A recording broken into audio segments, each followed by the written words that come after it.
athletics is different because performing in these conditions, it also depends on where you're training.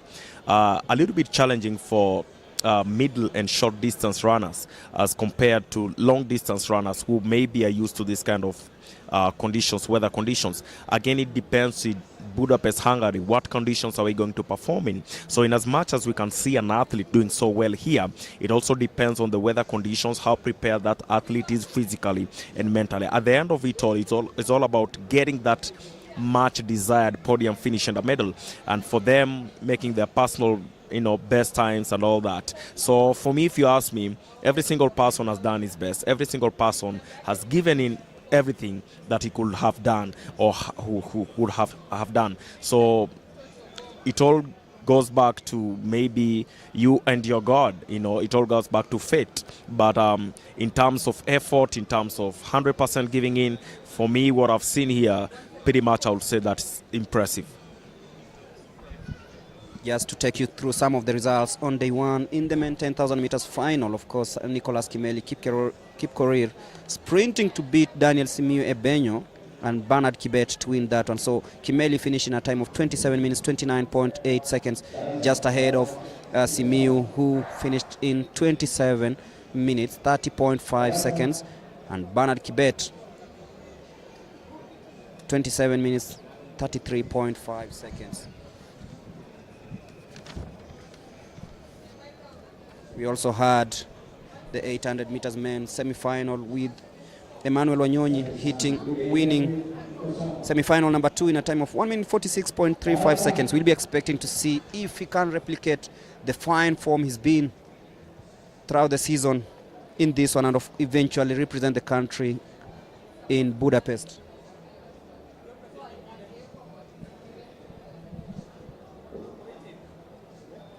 So we await for the start of the 400 meters men final. Thereafter we'll have the 5,000 meters final for men, and of course the 800 meters final.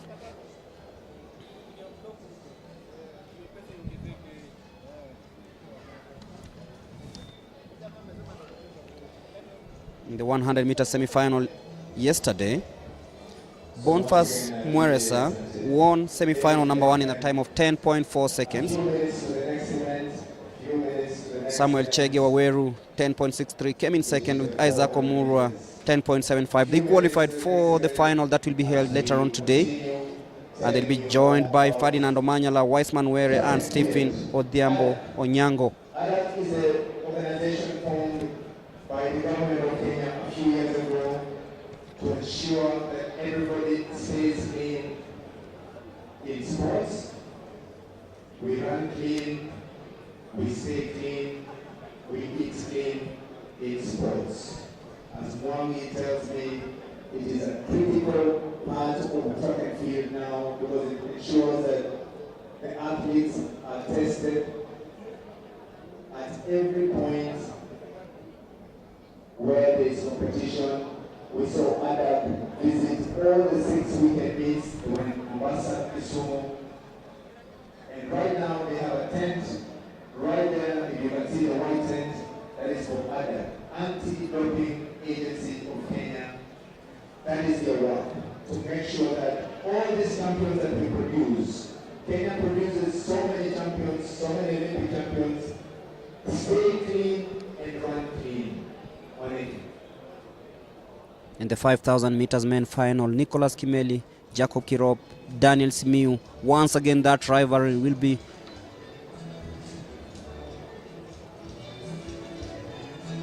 be revived here. Reynold Kipkorir Cheruiyot also in the lineup for the 5,000 meters. And as we said, the javelin throw men final is on. I can see the likes of Julius Diego and Alexander Kiprotich warming up just before the start of this one. We also have the 1,500 women final. Faith Kipyegon, Nelly Chepchirchir, Judy Chieng, Brenda Chebet, Edina Jebitok, Winnie Chebet, Lydia Jeruto Lagat, Miriam Cherop, Beatrice Chebet, Purity Chepkirui, Nancy Cherop. A very, very strong lineup for the women 1,500 meters final.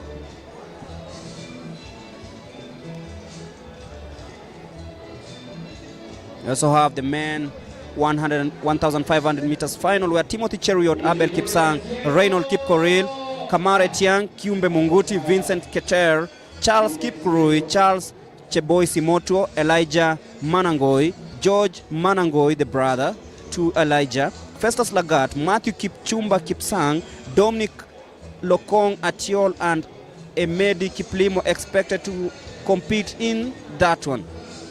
In the 3,000 meter steeplechase women, Jacqueline Chepkoech, Faith Cherotich, Beatrice Chepkoech, Celestine Biwot, Karen Chebet, Pamela Kosgei, Fancy Cherono, Purity Cherotich Kirui, Diana Chepkemoi will be competing in that.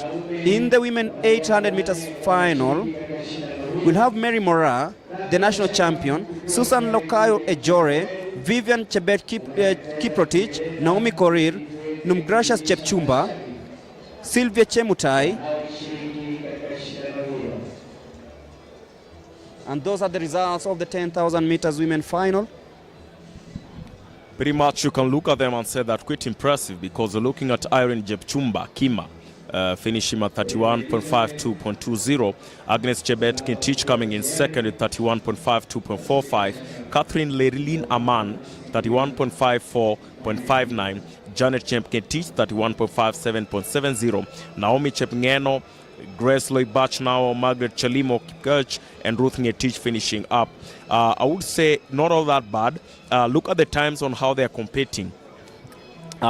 Pretty much you can talk about just a matter of seconds for each and every single athlete that's separating the gap. So I would say it has been such a close race, if you ask me. Such a close race indeed, and we see how they were exhausted after finishing the race. Tells you that it's not easy running on this track and competing at the highest level.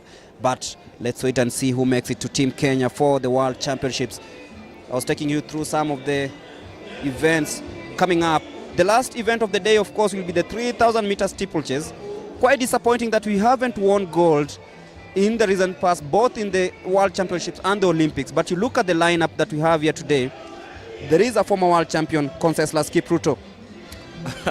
Yeah, I like the way you say that he's a former world champion, but then we have to look at what happened with Conseslus Kipruto, because I think after Ezekiel Kemboi automatically was Conseslus Kipruto. Ezekiel did dominate that field for what? 6, 7, 10 years. For Conseslus Kipruto to only come, shine for a season, and then leave the grounds, we have to ask ourselves what really happened to this guy. Is it a matter of injuries, not enough preparations, psychological development, or what? So those are some of the issues that we have to talk about when we talk about our big athletes. Are they consistent enough to conquer the world? Of course, injuries hampered his progression, of course, to take over from Ezekiel Kemboi. But as we always say, there are always second chances, of course, and I believe Conseslus has what it takes. Together with these other athletes, I'm looking at Abraham Kibiwot, Leonard Kipkemboi Bet, Benjamin Keegan, Amos Serem, Amos Kirui. All these athletes have a pedigree to actually bring gold back to the country. It's all about the determination and the zeal and what they really want to do. As we await for the start of the 400 meters, I don't know. It's quite taking some time, but then we expect a lot from these athletes, especially in the middle distances, where not many were talking about Kenya in the recent past, but right now everyone is like, let's watch out for these men and women from Kenya. Definitely, it has to be that. When you talk about 400 meters, I'm looking at the timings here. Emmanuel Mutua with a personal best of 47.14.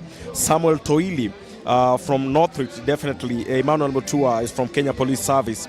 Samuel Toili, who will be getting on lane 2 from Northrift Ndura, has a personal best of 47.98. And then we have Laban Kipkorir at lane 3 from South Rift for 47.01. And look at them right there, the former champion, African champion, that is Julius Diego, just warming up. And today we'll be bringing you the Javelin throw, and that it goes back to what I was saying. If it is not Diego, who else can we get in other athletes that will be competing in the same category will be Duncan Kinyanjui of National Police Service, Alex Kiprotich of Kenya Defence Forces, and Itanao Leshan of Kenya Defence Forces. Of course, that is the 10,000 meters women final. A recap of whatever happened there. Kasait, Irene Jepchumba Kimais just finishing ahead of Agnes Jebet Ngetich. Ruth Jeb Ngetich disappointingly finishing way back. That impressively, it was Catherine Relin Amanalonge who came in third. But watch the way Irene Jepchumba takes on that bend, checks over her shoulder to see where Agnes Jebet Ngetich is. Agnes seems to be falling a little bit behind, especially in that bend. And you can see when she regained her stability, Kamais was already gone. She peeped over her left shoulder, didn't see Agnes in the picture, decided, let me take this head on, let me sprint towards the finishing line. And that is what happened. Relin tried so much to catch up with these two. It wasn't going to happen that easily. And that is how it ended the 10,000 meters women final. Winner of the race, Irene Jepchumba Kimais.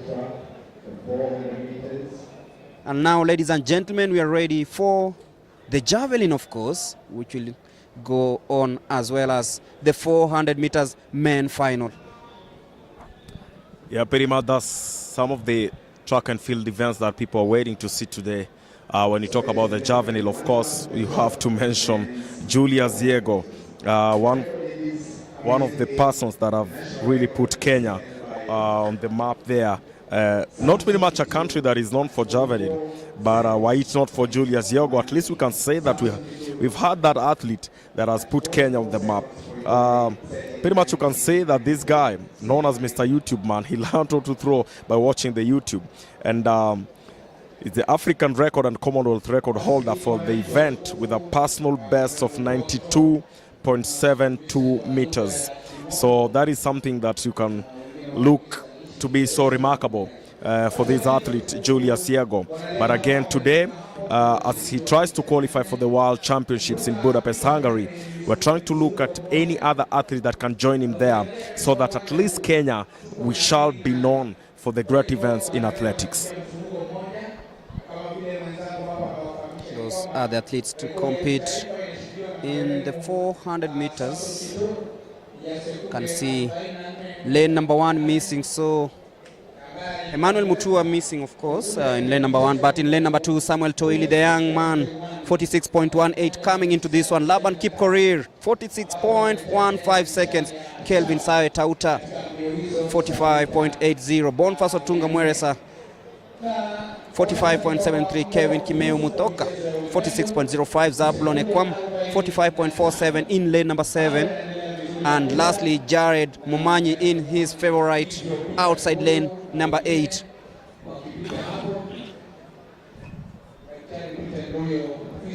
The standard set time for qualifying for the World Championships is 45 seconds. That is Toili. Actually, not Toili, but Ekwam Zablon in lane number 7. Fixing the blocks to ensure that when they take off, it's smooth. In lane number 6, of course, that is Kennedy Kimeu putting on his spikes, preparing for this one. Just behind him, a battery of journalists, each covering. Each one want, of course, every bit of to catch every bit of action here.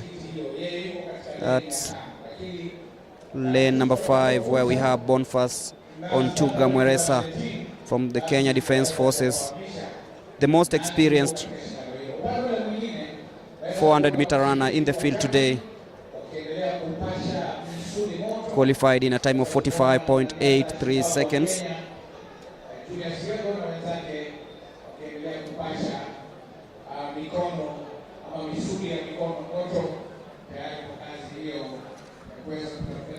You know, some of the athletes that you can take a look on these events, definitely we've been, according to the start list, and the best with the best times. We have to look for Laban Kipkorir. We also have to look for, with a personal best, Laban Kipkorir has a personal best of 47.01. And then we have to look at Emmanuel Mutua, who's ranked second in Kenya with a personal best of 47.14, among the top athletes that are going to contest for this. Almost time for the 400 meters men final. A little bit of warming up, fixing the blocks, and ensuring that everything is in place. Because ultimately it's all about chasing the time. 45 seconds to qualify for Budapest. Samuel Toili will be running in lane number 2. Representing Ndura in North Rift. In lane number 3 we'll have Laban Kipkorir of South Rift. Kelvin Sawe will be in lane number 4. Boniface Mweresa in lane number 5. Kennedy Kimeu in lane number 6. Zablon Ekwam in lane number 7. And of course Jared Mumanyi in lane number 8.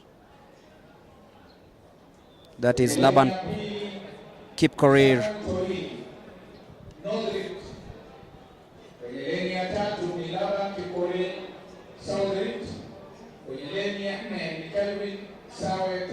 As Kelvin Sawe Tauta.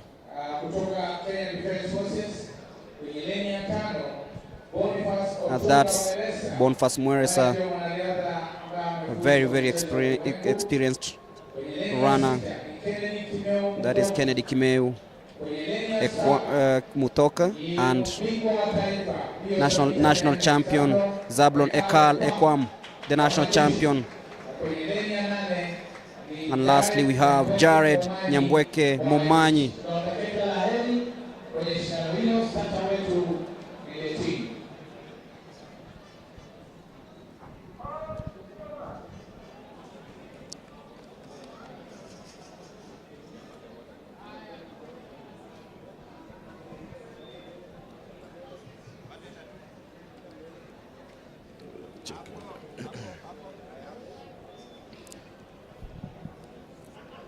Emmanuel Mutua of Kenya Police Service will be looking for this. Lane 8 is Jared Nyambweke Mumanyi. And the black stripes. And off they go. There they take it. Jared Nyambweke Mumanyi, Emmanuel Mutua. They're taking on each other here. Boniface Ontuga Mweresa, the Olympian. Remember back in 2012, really making it down here. Zablon Ekwam coming in yellow. Getting right there at the corner. Being pushed by Boniface Ontuga Mweresa as they try to make it to the final. The final sprint will be it. Ontuga Mweresa coming in. Kelvin Sawe Tauta also taking in. Look at them, look at those strides. Who's making it? Boniface Ontuga Mweresa finally makes it. It will be Boniface Ontuga Mweresa. 45.44. A specialist in it. At lane number 7 was Zablon Ekwam, pushing it harder with the yellow bib. The blue bib right there was on lane number 6, Kennedy Kimeti Muthoki. What a race it has been, Gregory Mlemi. Up to the 200-meter mark, it was all about Ekwam, but then watch out for Mweresa. He's just shown that he has what it takes to run the 400 meters under 45 seconds. You can look at the way he performed. The man from KDF heading into the last 100 meters, you could feel that he had all the gas, all the energy. But I'm really, really impressed by this man, Kennedy Kimeu Mutoka, running all the way from behind. He didn't really have a chance, but pushed Mutoka and Mweresa all the way to finish third. So it's really, really impressive to see whatever has happened there. As we look at the lineup for the Javelin, on your left is the African champion, Julius Yego, former world record holder, 92.7 that is Duncan Kinyanjui from National Police Service. That's Alexander Kiprotich of Kenya Defence Forces. And that is Leshan of KDF. Those are the participants in the Javelin. Of course, each wants a ticket to represent the country at the World Championships in Javelin. And you're looking at the qualification standard time for Javelin, of course. A Javelin throw, 85.20 is the time. And those are the results of the 400 meters. Boniface Mweresa, of course, winning 45.42 is the official time. Kennedy Kimeu Mutoka, 45.51, and Zablon Ekwam, the national champion, finishing third, 45.52. Kevin Sai Tauta, 46.30. Laban Kipkorir, Samuel Toili, Jared Momanyi, 46.71. I mean, if you ask me, this was, of course, for Boniface Ontuga Mweresa to take it, the 400-meter specialist. Looking in his background since 2017 when he won the IAAF World Relays in Bahamas, he's been coming all along. Though in 2012 for the Olympics, he did not qualify. What an athlete he is, trying to show that with his athletic prowess, he can participate in different disciplines. We also saw him yesterday trying out for the 100 meters, and he actually made it today for today's finals. Boniface Mweresa, what an athlete he is. And now we await for the start of the 5,000 meters. It's the final, of course.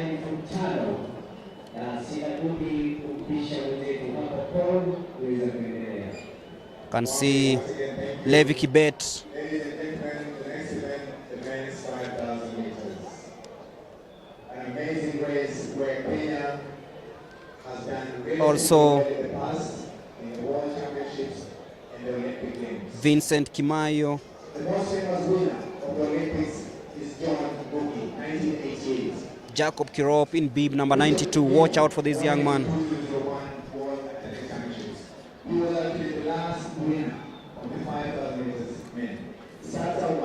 The 5,000 meters men, definitely the man to be watching here will be former champion Cornelius Kimboi. Daniel Simiyu Banyo from National Police Service.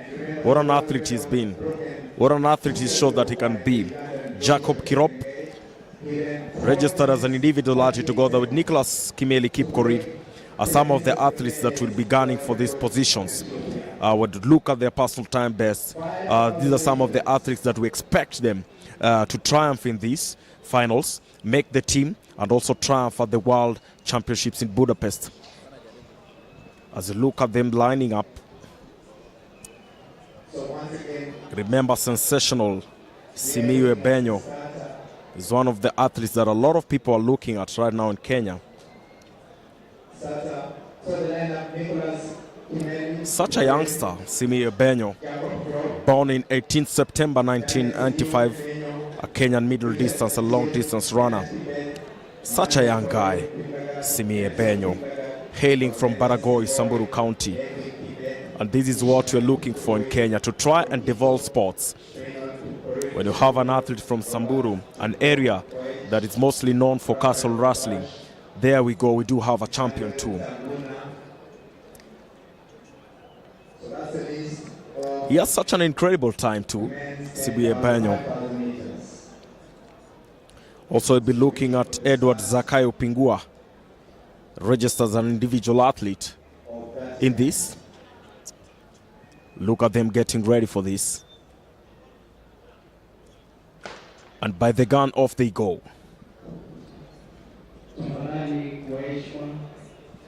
And normally when they do start, they just normally start slowly by slowly.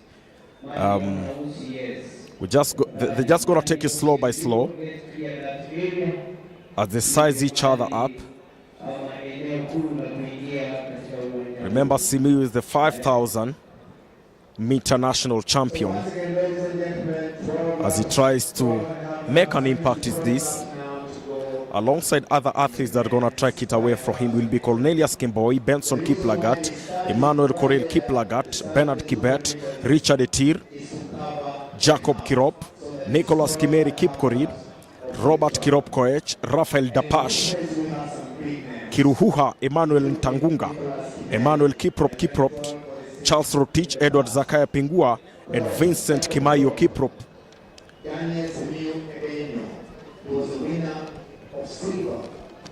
Of course, Nicholas Kimeli not taking part in this one because he actually won the 10,000 meters yesterday here, and he already has that ticket to represent the country at the World Championships to be held later on in Budapest. So this is the 5,000 meters. We're taking you through every bit of action. Watch out for Simiu.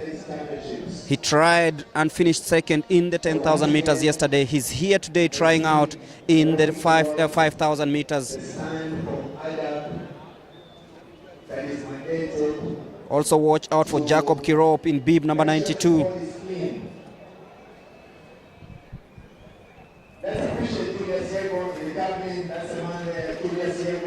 And that is Daniel Simiu in second place at the moment. Representing National Police Service, Julius Diego. Remember, he was the world champion a few years ago. Edward Zakai, of course, the former world junior champion in the orange bib. He'll be trying to redeem himself after a very disappointing season last time. But Daniel Simiu, his specialty, the 5,000 meters, trying to dictate matters in second place at the moment. But watch out for this man, Richard Efir, right now, occupying the fourth place.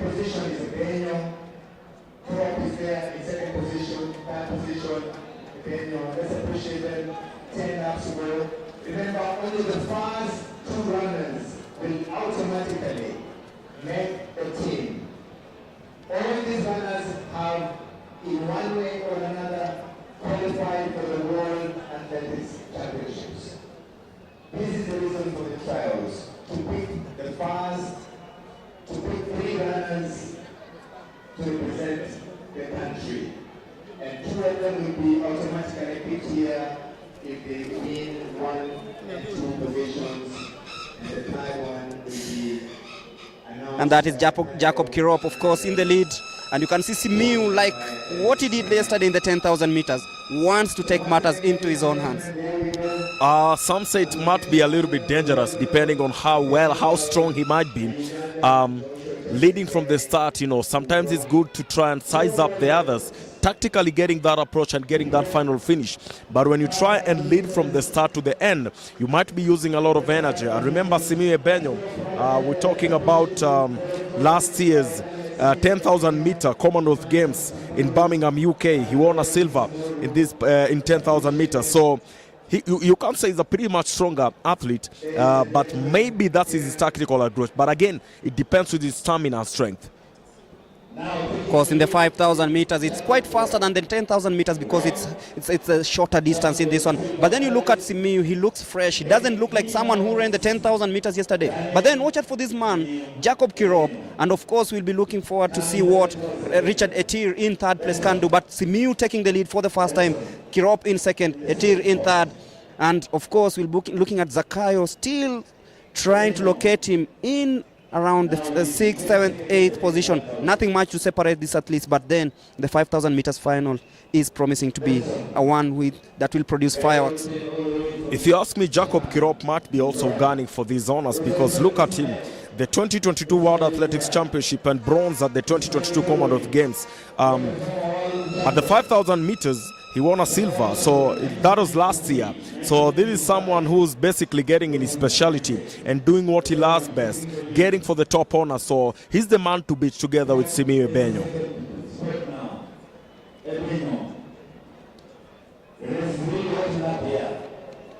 Kirop taking the lead from Simiu once again. Simiu looking at the watch.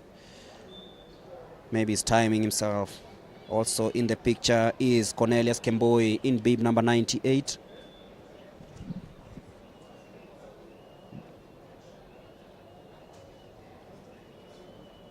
Still too close to call because all these athletes have the pedigree to finish in the top positions.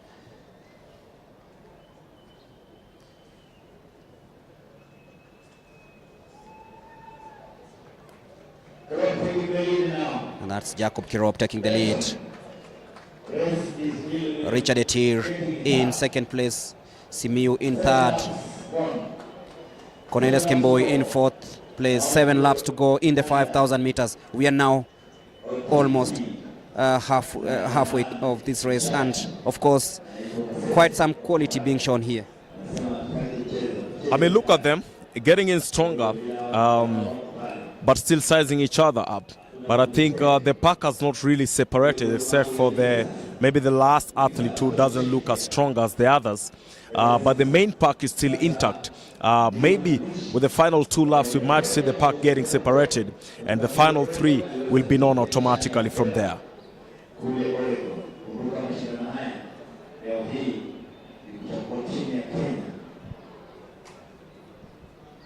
Jacob Kirop watching over his shoulder, watching where Etir is, and now coming into the picture for the first time. Benson Langat.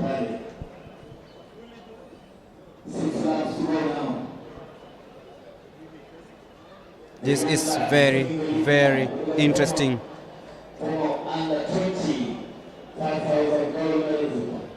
That is the former world junior champion, Benson Langat. Tried really hard yesterday in the 10,000 meters, didn't really make it in the top 2 positions, but then we're watching at a race where anyone can take it. Jacob Kirop on the outside, Daniel Simiyu still in the pack. That is Langat, of course, and Robert Kiprop exchanging leads there. So it's Langat and Kiprop, and Simiyu deciding to come also, and he's now in second place.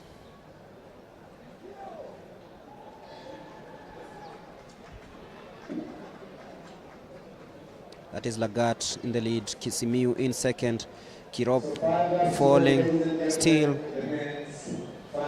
in contention though, with 5 laps to go in this one. It's Daniel Simiyu in second place, of course. Etir in third place. And the former world junior champion Lagat in still leading. From the outside, as he likes it, Jacob Kirop. Zakayo, the former world junior champion, Zakayo Pintua, the man from Masailand, running in yellow spikes.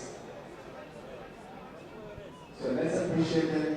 And remember, ladies and gentlemen, only the And that's Robert Kiprop now taking the lead. will automatically make Jacob Kirop now in third. Cornelius Kemboi in fourth place.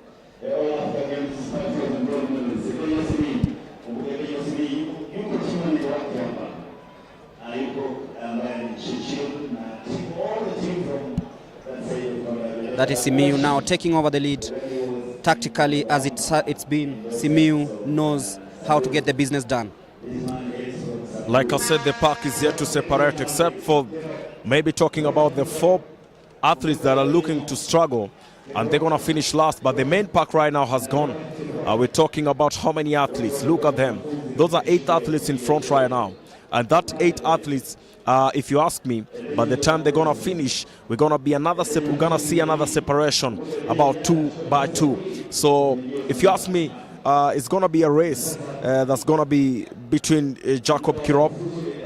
Pretty much an impressive record that he has.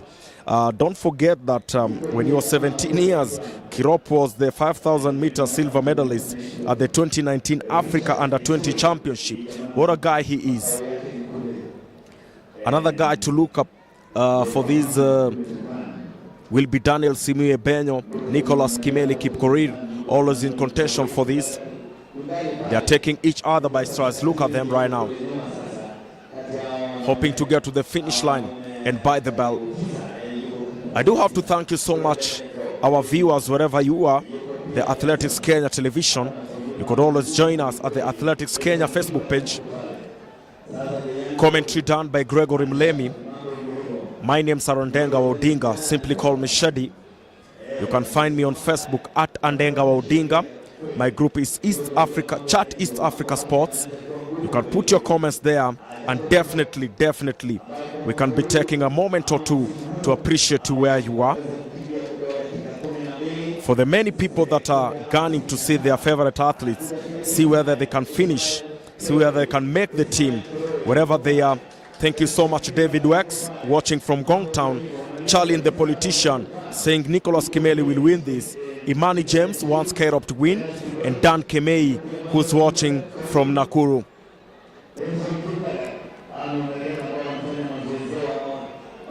The other pack looking quite much more, the last three, if you ask me. Gregory Mulemi, do you think maybe these athletes just came here to participate, or maybe the weather conditions or something has really happened? Look at them, the gap between them and the first pack. We can talk about maybe, if you ask me, this almost 100 meters gap. There's no chance for them whatsoever. They're just going to be qualifying, no qualifying, but they will just say they participated in this rather. It normally happens, especially when you go to the latter stages of any race, whereby if you didn't prepare tactically well, it comes to bite you. As you can see right now, we are talking about Jacob Kirop, Simiu, Etir. They are leading this one, heading into the bell. And that just shows you how well prepared they were in this one. So it's 92, 93, 94. It's like they knew what they were doing coming into this race. This is the 5,000 meters final. So Sakayo, quite disappointing, falling way back. Unlike him, he's been a former world junior champion, but it's not just clicking for him. It's quite taking toll on him, and you can see he's trying really hard. But that is Jacob Kirop trying so hard to maintain that lead. Daniel Simiu in second place at the moment, and of course that is Cornelius Kemboi in third place. So it is Simiu versus Kirop. Kemboi in third place. So it is Jacob Kirop coming home on the home stretch. That is Jacob Kirop versus Simiu. Simiu trying to come from the inside, but Kirop maintains. You can feel that he's very confident in first place. Kemboi will settle for third, but it is Jacob Kirop, winner of the 5,000 meters, 13 minutes, 15.73 seconds, just ahead of Simiu, who's also finished second in the 10,000 meters on day one. Jacob Kirop definitely will be the man to beat. Look at them congratulating each other. Benyo Simiu also making up to the podium. Amid what a race it has been.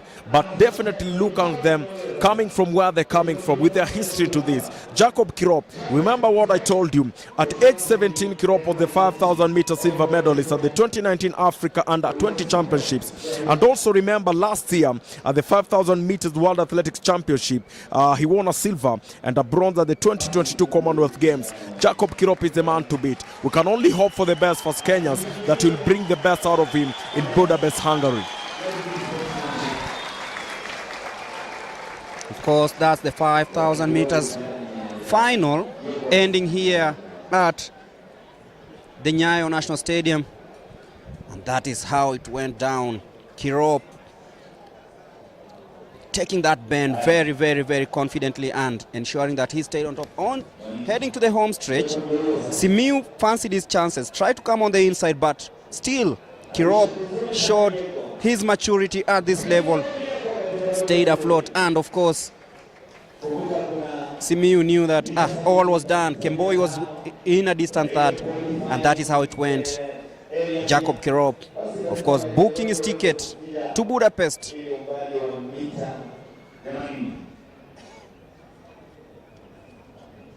"13 minutes,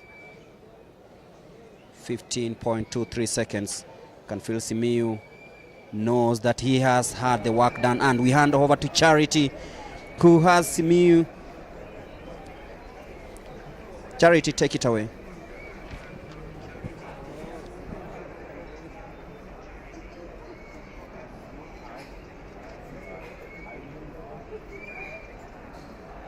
Come help me and push the pace. So I tried all my best to assist him, and automatically we qualified. We are all qualified. So I think now we can work together maybe to produce good something. We cannot promise anything, but we pray to God that give us strength, energy, and we say let God lead. Congratulations. Thank you.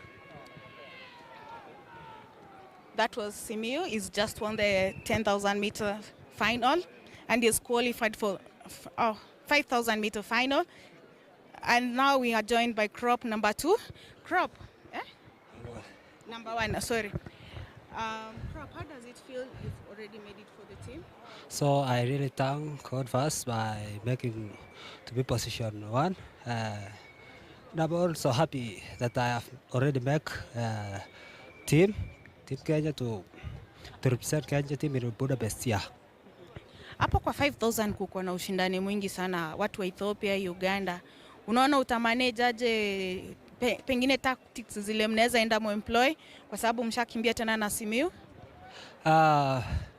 Kwanza kabisa Ethiopians na Ugandans wako na competition sana iko juu, lakini the best way ya kuona ni kufanya mazoezi zaidi kwa sababu tushakimbia nao mara mingi na nitafanya nilewezalo mpaka nishinde hapo. Okay. Asante sana, all the best. Okay, thank you. Okay. That was Crop. Crop finished first in the 5,000 meter final and is qualified for the World Championships that will be held in Budapest. He was followed by Simiyu. Simiyu ran yesterday at the 10,000 meters, although he had not qualified, but he's qualified for this 5,000 meters. And as we move on to the next race, we're hoping that we'll see more and more stars qualify and make it for the World Championships. Back to you at the booth.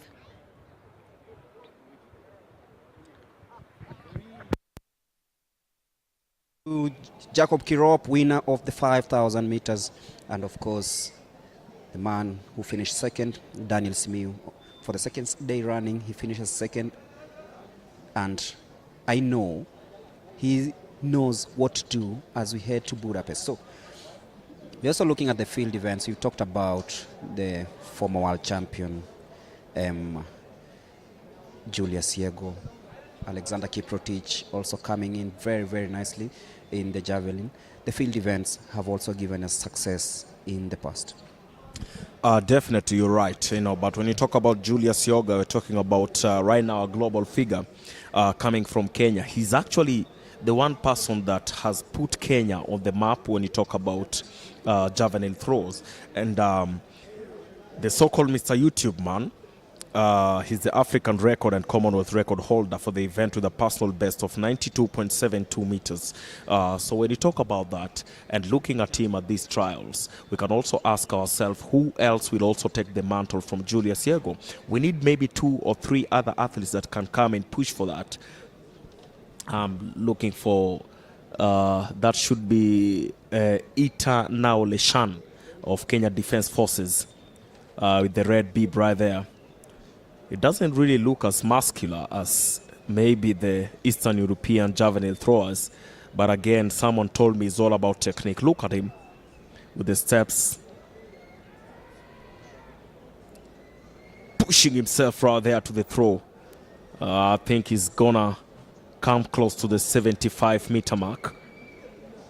Something that you can say is quite remarkable. But they're really, really trying. Though in Kenya, you can ask me, when you talk about these track and field events, Gregory Melemi, back in the days when I was in primary school, we used to participate with all these events from primary school level.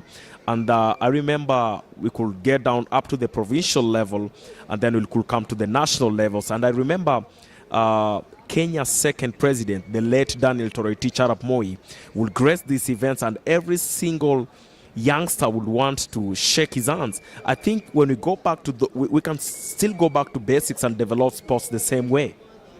It's all about opening up in football they say opening up the spaces and opportunities, yeah. But when you come into such events, you find that more of technology is applied and technique, and that's what we should be focusing on, as this man already broke the barrier to become a world champion. To become a silver medalist, but of course we'll be giving the results. That's the men's 5,000 meters final results. Jacob Kirop, rather, 13 minutes 15.72 seconds is the time he posted to win that one, ahead of Simiyu, 13 minutes 16.05 seconds. Cornelius Kemboi came in third, 13 minutes 17.84, and Ishmael Kipkurui, 13 minutes 18.89 seconds. Rafael Dapash, 13 minutes, 20.45. Richard Etir, who at one point was leading, 13 minutes, 26.76 seconds. And that is the 5,000 meters men final. Robert Kiprop Koech, 13 minutes, 37.99 seconds. So, Jacob Kirop, Daniel Simiu, and of course Cornelius Kemboi, the top three finishers in that one. Rule number 17.3.1 at 13:04 p.m. Kwa hivyo Jared and news just in, Jared Mumanyi has been disqualified and he'll not be classified in the 400 meters after line infringement. So that's the latest from the track and the 400 meters. As we see the Javelin stars, that is Alexander Kiprotich and Duncan Kinyanjui having a chat. It's quite windy here. I can see papers flying all over.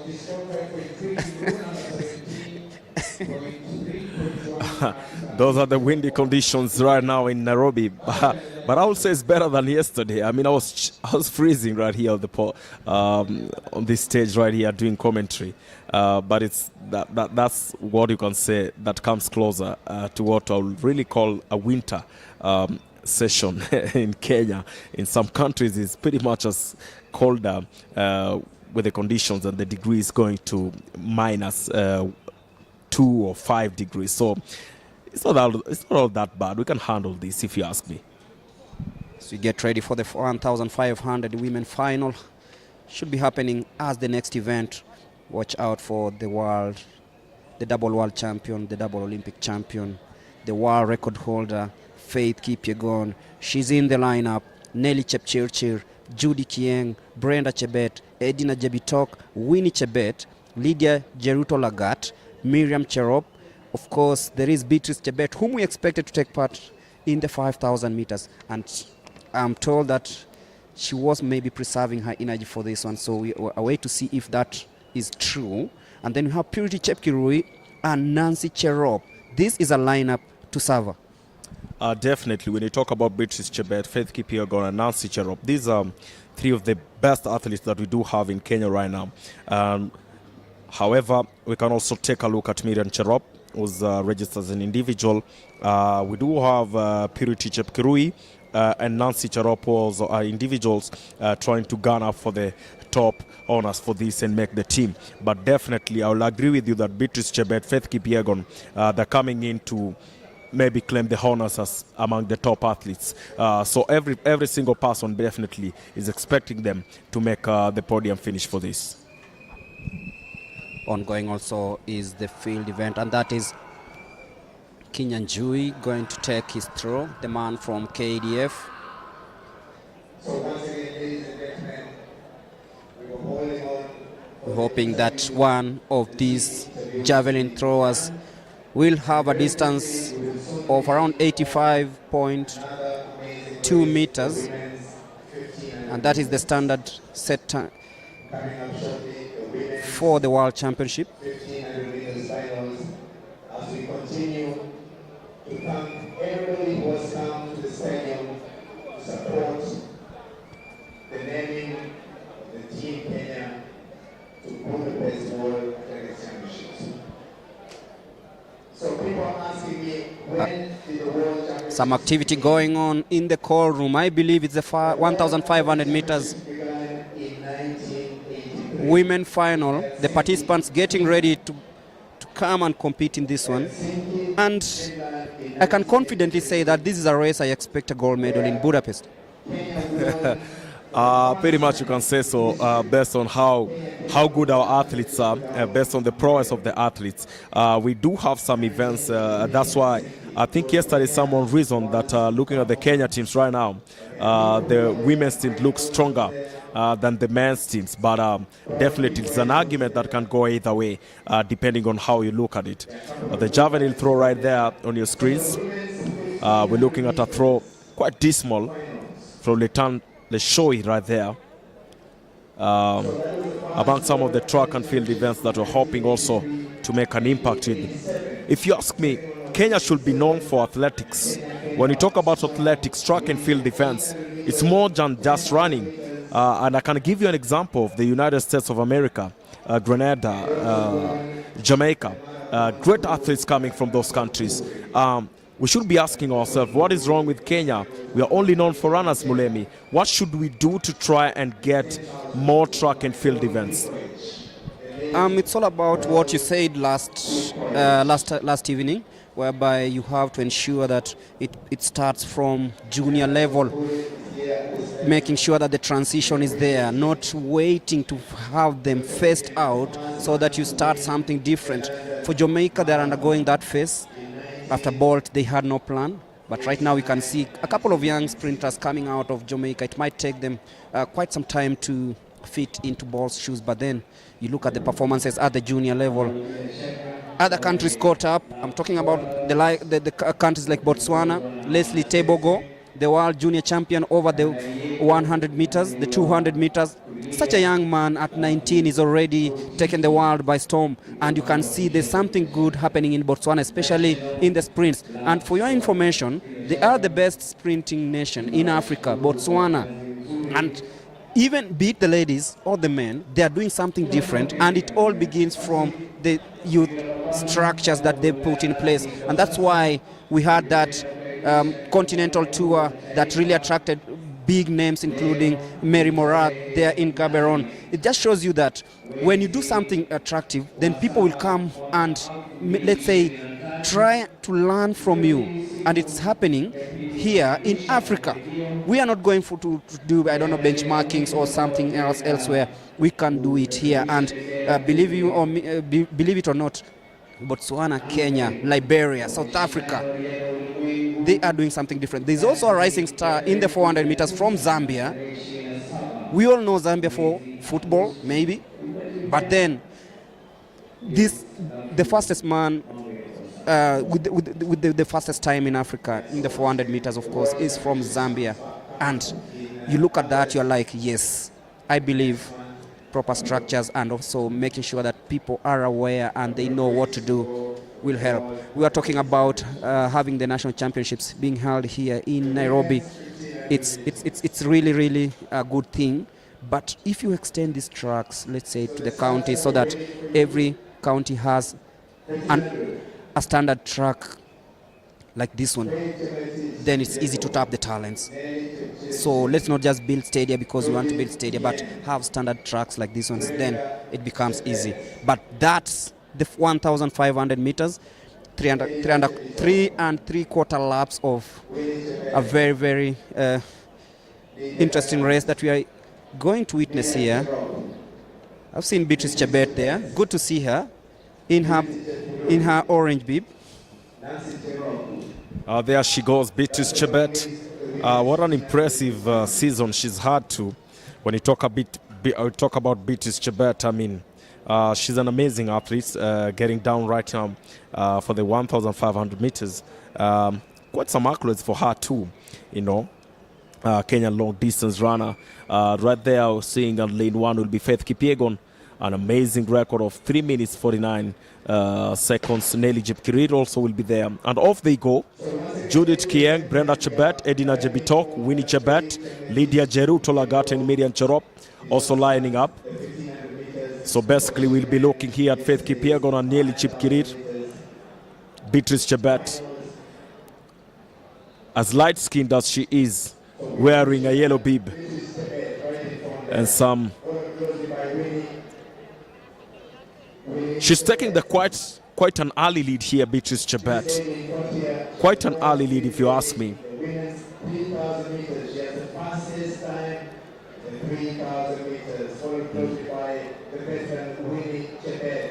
Taking it slowly by slowly. At the moment, sizing each other up for the big moment. 1,500 meters women final.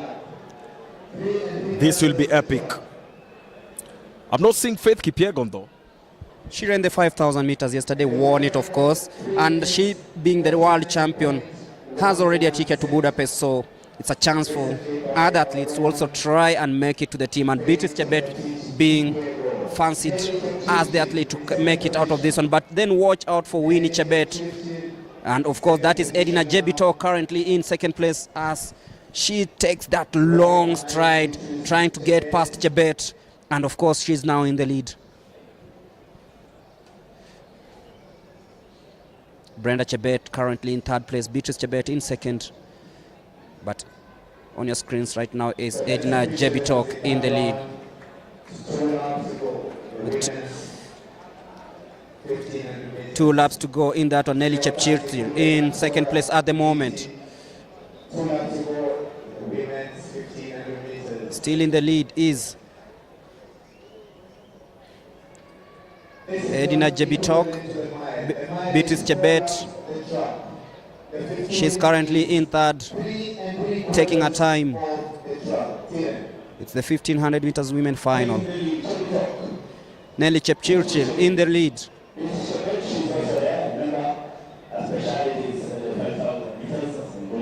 Miriam Cherop still in the picture. On the outside, Brenda Chebet. Beatrice Chebet still in third place. 1.5 laps to go.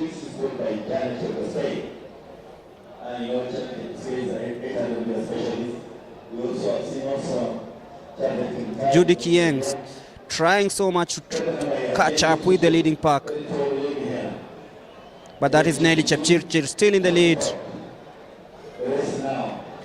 Heading into the last lap as they head to the bell. This will be very, very interesting. It is Nelly Chepchirchir still in the lead. No move yet from Beatrice Chebet.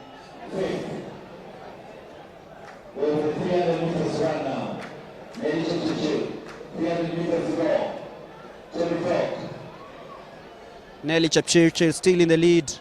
Beatrice Chebet falling way, way back.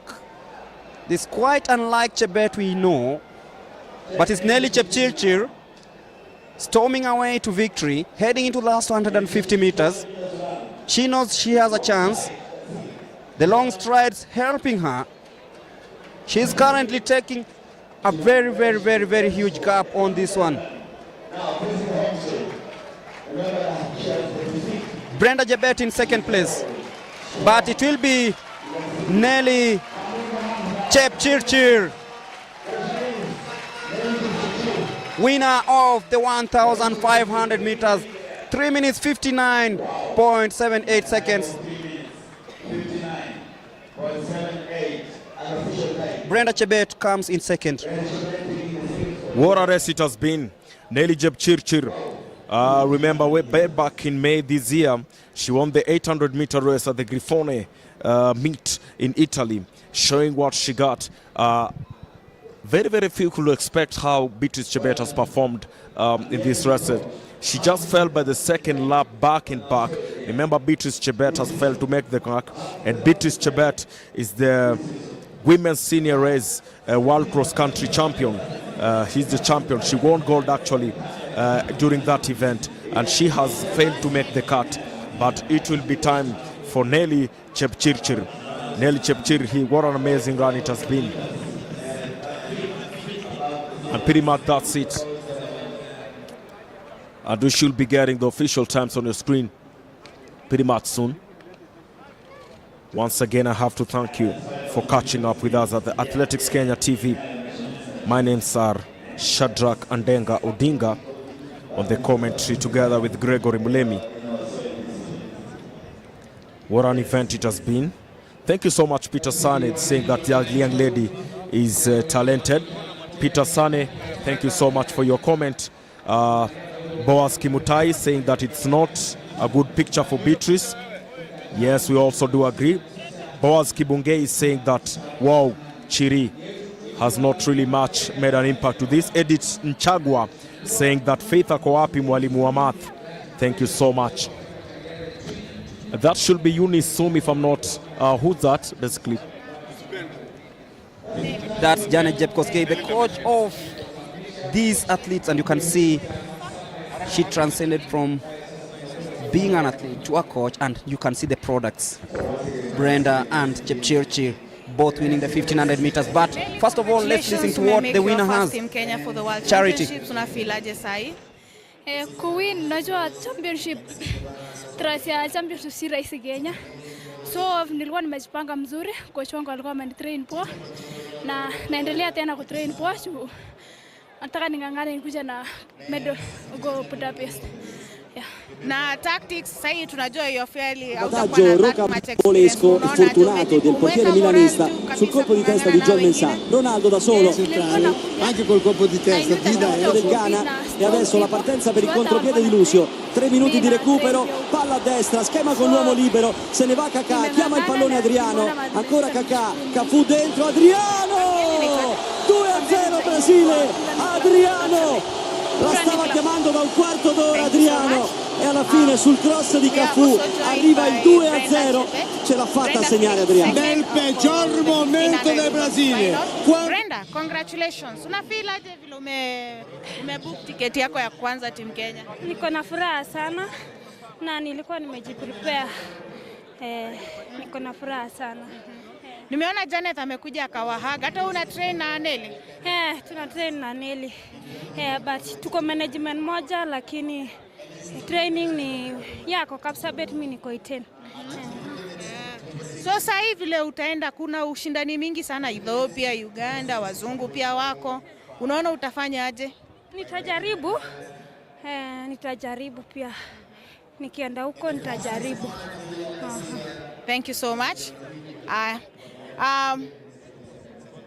That is the just concluded 1500 women's final where we have Neri Chepchirchir of Two Running Club based in Kapsabet taking the first position, and Brenda Chebet also being trained all under by former world champion Janet Jebkosgei, booking their first ticket for Team Kenya and hoping that they will be able to take over from Faith when she eventually moves to other races. From here, from the mix zone, we take you back to the commentary booth. Thank you, Charity. And now we head straight to the 1,500 meters men final. And this is also another strong lineup. Shadrach. Pretty much that's it. We're looking at Timothy Cheruiyot, one of the guys that are expected to make an impact with this. Abel Kipsang Belet, Reynold Kipkorir Cheruiyot, Vincent Kibet Keter, Kamari Tiang, Chumbe Munguti, Victor Kipkirui, Charles Cheboy Simoto, Elijah Matonei Manangoi, George Meitanei Manangoi, Festus Lagat, Matthew Kipchunga Kipsang, Dominic Lokong Atiol, and Emedi Kiplimo. I think this will be between Elijah Matonei Manangoi. We also have to look for the National Police Service, looking out for Abel Kipsang Belet of National Police Service and Timothy Cheruiyot. They are the 3 top athletes that will be gunning for this. Timothy Cheruiyot, except people will be looking so much at him. Such a global figure. Of course, the Manangoi brothers will be always be gunning for this and look for who's making it to the national team. Timothy Cheruiyot, the 2020 Tokyo Olympic silver medalist in 1,500 meters. And at the World Athletics Championship, Cheruiyot won the silver medal in 2017 in London and a gold medal in 2019 in Doha. Such a decorated career. And also, when you talk about Elijah Manangoi, he has some accolades on himself. There they go.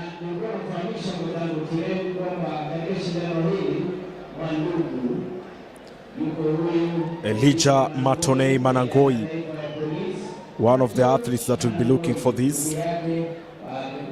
Will be pushing for top gas, Elijah Manangoi. He competed in the 1,500 meters in the 2015 World Championships in Athletics Beijing. He won a silver medal, and at the 2017 World Championship, he won a gold medal. Here he is again, wanting to make your glory and pushing. Look at him take the lead right there, pushing for the gun, Elijah Manangoi. This will be an epic event, if you ask me. Of course, this will be an epic race. Good to see former world champions Timothy Cheruiyot and Elijah Manangoi back on fold. Let's see what they have at the moment. Completing the first lap of this one. And in the lead at the moment, Reynold Kipkorir Cheruiyot, the man who also loves running from the front. That is Kamare Tiang in the red bib, currently occupying the 4th spot just behind George Manangoi.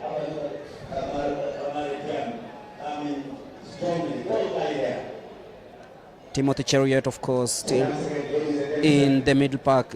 You can see him in bib number 49. But that is Reynold Kipkorir. Abel Kipsang currently in 2nd place. Another exciting young man. Abel Kipsang decides to come to the front just behind Kamare Tiang. And that is George Manangoi on the outside. Vincent Kibet Keter. This is very, very interesting. All these athletes, each of them has very, very, very good CV. Timothy Cheruiyot currently in 5th. The man whom the current world champion Jacob Inga-Brasel looked up to when he was starting his career in the 1,500 meters. But that is Vincent Kibet currently in 4th. Really, really close to tell as they head to the bell. It is Kamare Tiang still in the lead. Look at how strong he looks, taking that bend. Abel Kipsang in 2nd place as we speak. Manangoi, Cheruiyot, still packed there. That is Abel Kipsang, Kamare Tiang. Reynold Kipkorir taking the lead for the first time. Timothy Cheruiyot coming from the outside. This is now getting very, very interesting. It is getting interesting. It is a Tiang falling further back, but Timothy Cheruiyot coming from the outside. Reynold Kipkorir is still in the lead, but Timothy Cheruiyot decides to take matters into his own hands. Will he make it to the tape? It is Timothy Cheruiyot. Is he back to his best? Let's wait and see. Timothy Cheruiyot and then Reynold Kipkorir and Abel Kipsang in that order. This has been fascinating, just the way you predicted it. What a race it has been. That's why I told you it's going to be epic. It's good to see Timothy Cheruiyot back to his guns again. The 2019 winner in Doha has done it again here. But again, we'll be all looking for Kenyans and saying, wow, what a race this has been. He's now qualified for the World Championships in Doha, in Budapest, Hungary. We'll be looking at how he will conquer the world now. Timothy Cheruiyot back at his best. What a race it has been. Timothy Cheruiyot, of course, world champion in 2019 in Doha, Qatar. Did not do really well in Oregon, but then look at him right now. He said that he's coming back to his best form, and you can see how he took the last 150 meters. We knew that something special was coming. But watch out also, Reynold Kipkorir and Abel Kipsang, very, very, very good athletes who have really made this 1,500 meters something we'll all be talking about throughout the day. But now it's time for the steeplechase, the women's steeplechase. As we look at how things unfolded, it was Reynold Kipkorir in the lead, but then watch at the way Timothy Cheruiyot looked over his left shoulder, saw Kipkorir slugging a little bit, and then decided to bounce. And when he took the lead, he was not looking back. Reynold Kipkorir celebrated even before he crossed the finishing line, and it almost cost him because Abel Kipsang was closing in, and it was a 1, 2, 3 for Timothy Cheruiyot, Reynold Kipkorir, and Abel Kipsang. And of course, this Abel Kipsang actually crossed the line in 2nd place. Reynold, who started celebrating way early before even crossing the finishing line, finished 3rd. Could we say that maybe this is a miscalculation that might have led to him? He might also maybe not qualify for Budapest. It all depends with the qualification standards. It all depends with the time that they've set. But it's as clear as you can say that a 1, 2, 3 podium finish, as long as you beat those qualification standards, you are in for Budapest. As we hear what Kipkorir has to say, over to Charity. So ladies and gentlemen, this is better than being in Budapest World Athletics Championships. You will see more talent here in the middle and long distance events than what you will see in Budapest. Only the Ethiopians Sasa kenye imepaki and the Ugandans are naenda kufanya na coach nione nitaleta nini huko, lakini siwezi promise nitaleta nini. Yeah. From your experience in the last races ukirepresent Team Kenya, ni nini sana sana umeona as Team Kenya mnafaa kufanya ndio at least mu make sure medals zote zinakuja kwenu? Yeah. Takana tufanya bidii sana ndio tupate kupata ile medal. Napenda venye Timothy alikuwa anakimbia 2019, siko nimekimbia 1500 meters. Sasa kama Timothy atafikia hapo, naona hiyo medal tutaleta. All the best and thank you so much. That was the 1500 meters final where we had Timothy Cheruiyot, the former world champion, saying that he's hoping that he's going to reclaim his title at Budapest. And then he was followed by Reynold Kipkorir, the former under-20 champion, and Abel Kipsang taking the third slot for the 1500 meters. From here, at the from the flash court side, we take you back to the commentary zone. And those are the results of the 1,500 meters men final. Timothy Cheruiyot, the former world champion, finishing first in a time of 3 minutes 34.01 seconds, ahead of Abel Kipsang, Belet 3 minutes 34.30 seconds. Reynold Kipkorir finishing third in a time of 3 minutes 34.34 seconds. Charles Keboy came in fourth. Kamare Tiang, who led for the first 2 laps, coming in 5th place, 3 minutes 37.34. Festus Lagat, 3 minutes 37.84. And former world champion Elijah Manangoi, 3 minutes 39.99, coming in 8th place.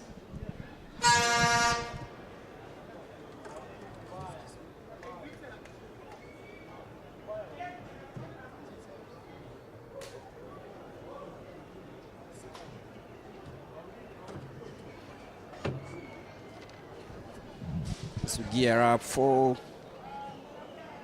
the 3,000 meters steeplechase. The world record holder Beatrice Chebet posting a world lead. Beatrice Chepkoech rather.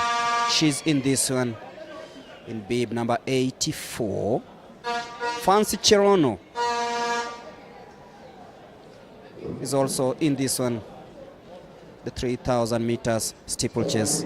Time again for Kenya to shine in this one. But first of all, let's know who qualifies for Budapest. Watch out for Beatrice Chepkoech. That is Faith Cherotich. That is Beatrice Chepkoech. That is Celestine Biwot. That's Karen Chebet. That is Fancy Cherono in the blue. That is Diana Chepkemoi. 7.5 laps. Let's wait and see who makes it to the team in Budapest. The 3,000 meters women steeplechase final.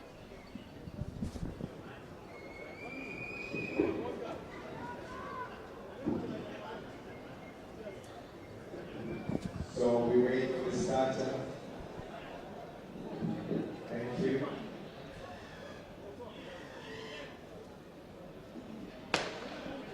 There we go. The 3,000 meter steeplechase. Beatrice Chepkoech in really good shape this season, and she hopes to make that. That are slightly lower than the men's barriers, the men's 3,000 meters steeplechase barriers. Let's appreciate that this young lady comes here from National Police Service. It's a world record holder. This is the world record holder, and she's here to make the Kenya team. World record holder Beatrice. Remember Beatrice Chepkoech on your picture, bib number 84, world champion in 2019, 32 years of age. That's a world record set a few years ago. And this will have an amazing lady from National Police Service. Destroyed the field during the Kip Keino Classic. Seems to be back to her best after an injury hampered 2 seasons. But you look at her, she's now back to her best. Remember, she missed representing the country in Oregon. Despite so many things that happened around her, she pulled out because of an injury. And I remember talking to her in Kasarani, and she said that she was going to work hard to ensure that she's back to her best. And you can see she's leading from the front. Watch out also for Fancy Cherono, currently in second place. And Beatrice Chepkoech, of course, one of the athletes that everyone in the steeplechase world wants to emulate, the world record holder, the 2019 world champion. Most definitely, when you're an icon, you're definitely an icon, and everyone is looking for you. Just like in the previous race, we've seen Beatrice Chebet failing to it. So once you become an icon, everyone is looking for you to make the top honors. Unfortunately for athletics, there's no direct qualification for you.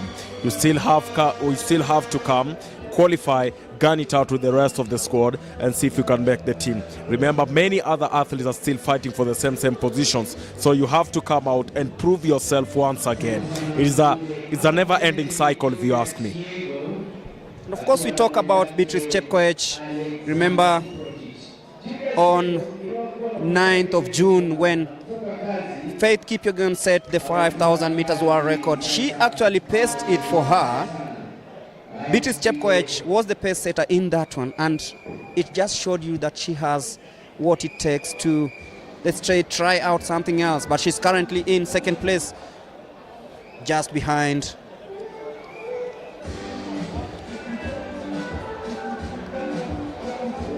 Jacqueline Chepkoech.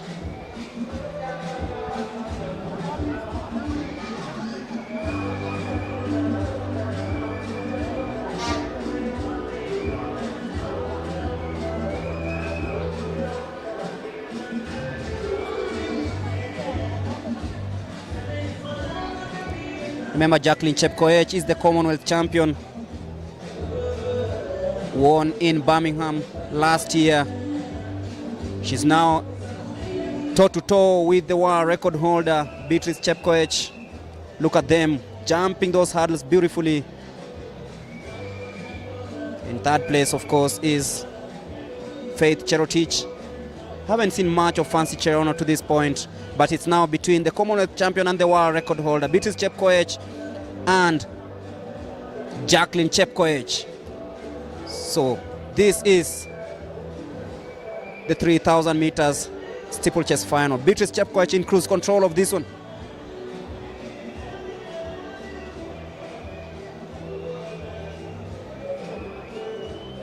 We're talking about her setting the pace for Faith Kipyegon when she broke the world record in the 5,000 meters. And I like the way she's gliding over the hurdles. It's not jumping, it's gliding, because long time ago you could see it was all about jumping the hurdles, and techniques have changed, and it's all about how well you glide over the hurdles into the water jump and how you go over those barriers.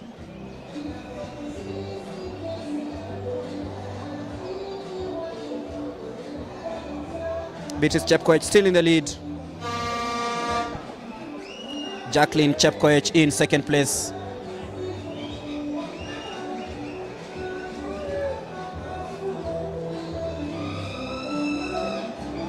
Three laps to go. It's Jacqueline Chepkoech and Beatrice Chepkoech. Beatrice in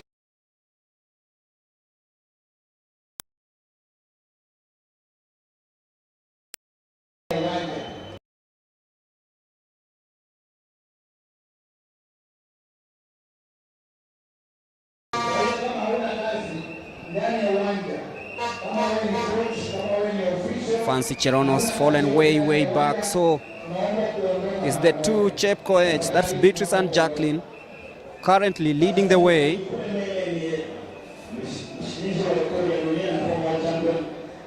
Former world champion Beatrice Chepkoech rather,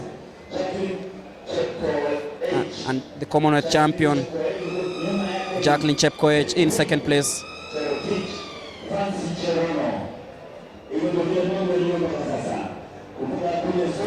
Faith Cherotich currently occupying third place.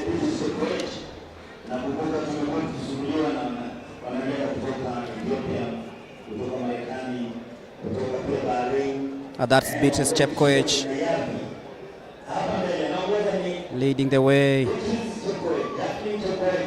Jacqueline Chepkoech in second place.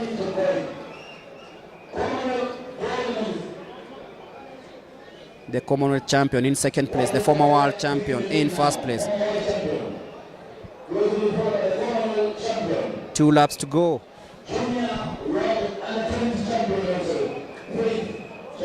Faith Cherotich in third place, the world junior champion. She's known for her blistering pace, but today it seems that she's fallen way back. And Beatrice Chepkoech just showing us the signs of what's to come. She's very confident this season and seems that everything is taking place just as she wanted.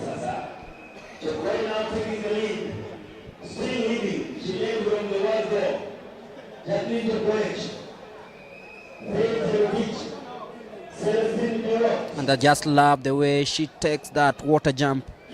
Not falling into the water, but actually using her experience and technique, the 32-year-old, to glide over the barriers in such an easy way as they head to the bell. Beatrice Chepkoech, Faith Chepkoech in second place, the world junior champion Faith Cherotich in third place.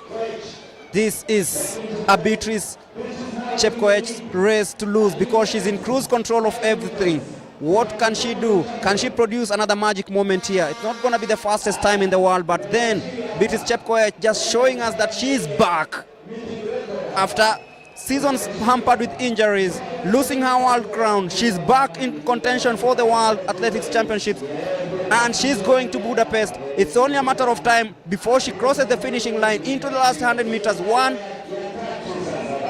barrier to go, the water jump and the last barrier. But Beatrice Chepkoech stretching that lead. It's about 20 meters. Jacqueline Chepkoech trying to catch up in second. The world junior champion Faith Cherotich in third place, but that is Beatrice Chepkoech back to her best. We'll be looking at the time, of course, and she's really confident, jogging her way to the finishing line. And of course, the Commonwealth champion Jacqueline Chepkoech finishing in second, so it's 9 minutes, 9.44 seconds for Beatrice Chepkoech, the world record holder over the 3,000 meters. The Commonwealth champion coming in second, and of course the world junior champion Faith Chepkoech coming in third. I think the talk of the town will be Jacqueline Chepkoech for making it. What a run! She's been leading the pack from the onset. One thing that really helps her, if you ask me, look how strong she is with her strides, her stamina and strength coming in show. I mean, that was such an epic race, if you ask me. She's finally made it. And we can only hope that she will also make it for the country in Budapest, Hungary.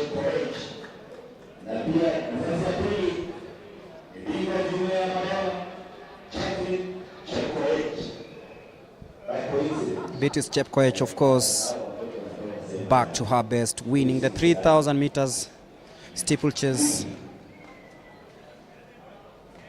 So once again, ladies and gentlemen, things are going well here at the as we see the top athletes making Team Kenya.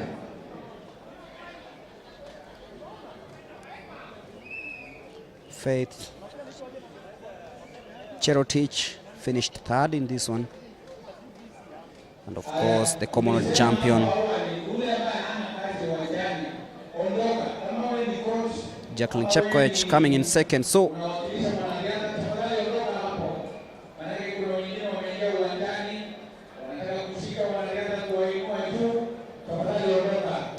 that's the end of the 3,000 meter steeplechase,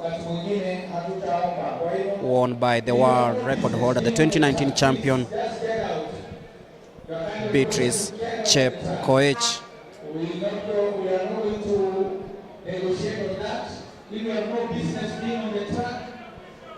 There you go, gliding over the barrier. Look at how confident she was heading towards the home stretch. It was like she was as clear as daylight. You can see where the Commonwealth champion was quite a distance, and that shows you the pedigree the 32-year-old has coming into this point. I mean, if you do ask me, look at the distance she's won by creating at least a 30-meter distance, if you ask me. Just shows you how fast she is, how well prepared she was for this. What a strong athlete she is. Beatrice Chepkoech finishing at first place. Javelin Chepkoech. Remember Javelin Chepkoech at the age 18 won the gold medal at the 2022 Commonwealth Championships. Faith Cherotich coming in the third place. Celestine Jepgosgei at fourth. Diana Chipkemei. So and then on last year I had a stress fracture. I was really in good shape last year, but due to stress fracture. Unaona hiyo medal unarudia? Yeah, that's my aim now. That's my goal. Yeah. Thank you so much. Okay. That was Beatrice Chepkoech. She's the 3,000 meter steeplechase world record holder and also a champion in the 3,000 meters steeplechase. Beatrice finished first in the finals. She was followed by Javelin Chepkoech, who won bronze during the World Under-20 Championships held here in Nairobi. And then Faith Cherotich took the third place during the trials. And then we have a small correction in the men's 1,500 meters. We have Timothy Cheriot taking the first one, and then Abel Kipsang taking the second position, and Reynold taking the third position in the men's 1,500 meters final. From here, from the mix zone, we take you back to the commentary.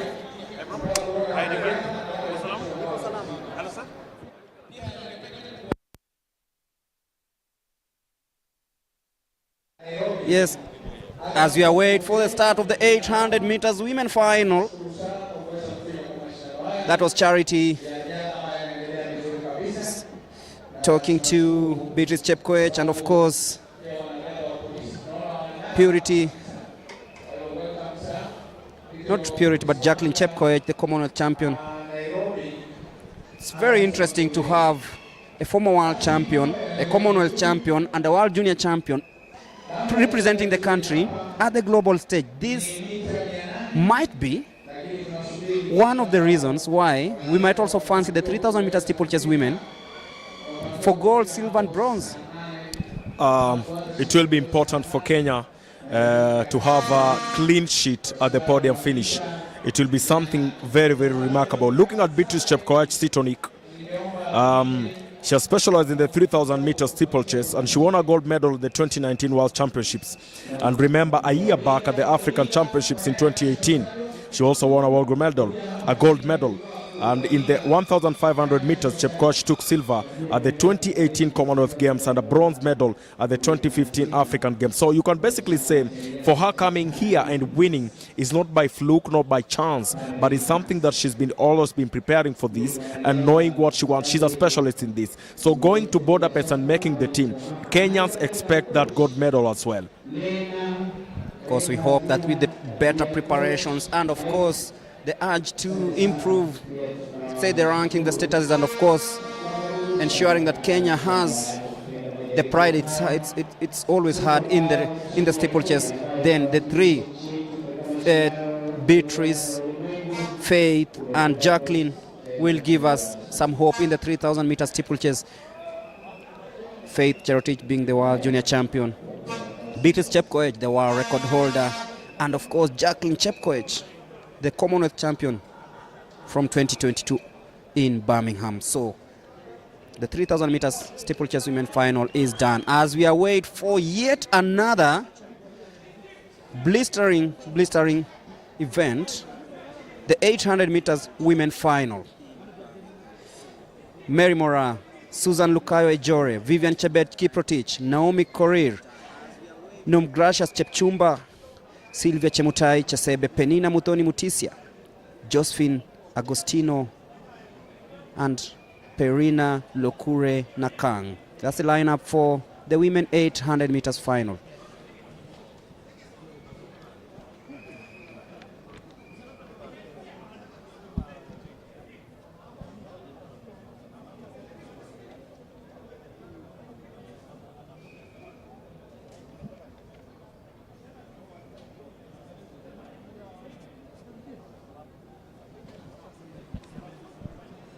Afterwards, we'll have the 800 men final, then the 3,000 meters steeplechase. Also coming up, the 100 meters final. Be waiting to see the outcome from that. But wherever you are, this is day 2 of the trials for the World Athletics Championships happening here at the Nyayo National Stadium in Nairobi.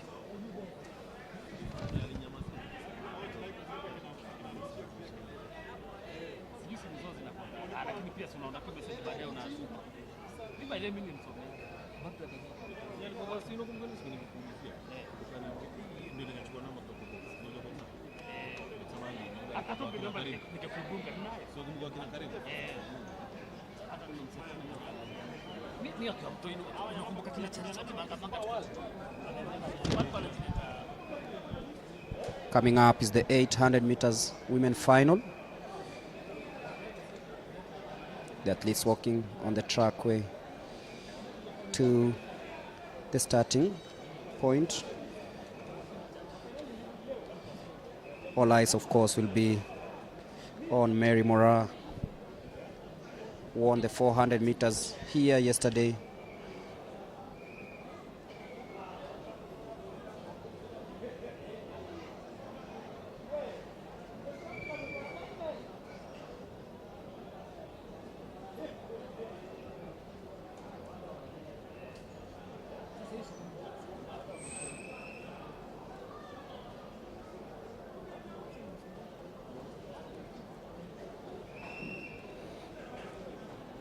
So once again, ladies and gentlemen, let's appreciate these young ladies as they come forward.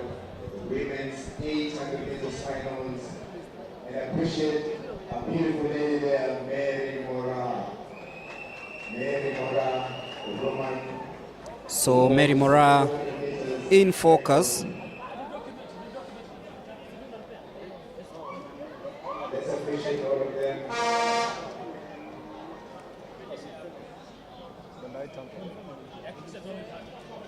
So once again, we still have some amazing races to come.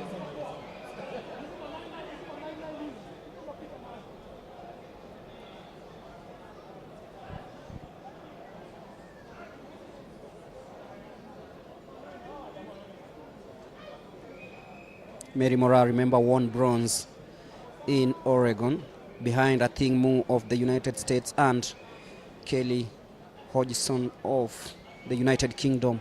So she'll be aiming at improving her time and, of course, the medal she won in Oregon last year. So she's here in the lineup for the 800 meters women final.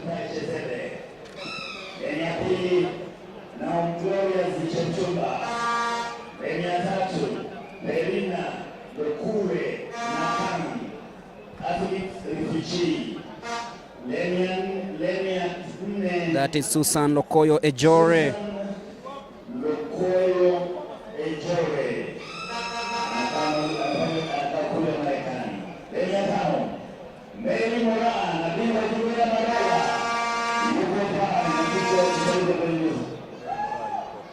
So Mary Moraa will not be competing in that one, but that's Vivian Chebet Kiprotich,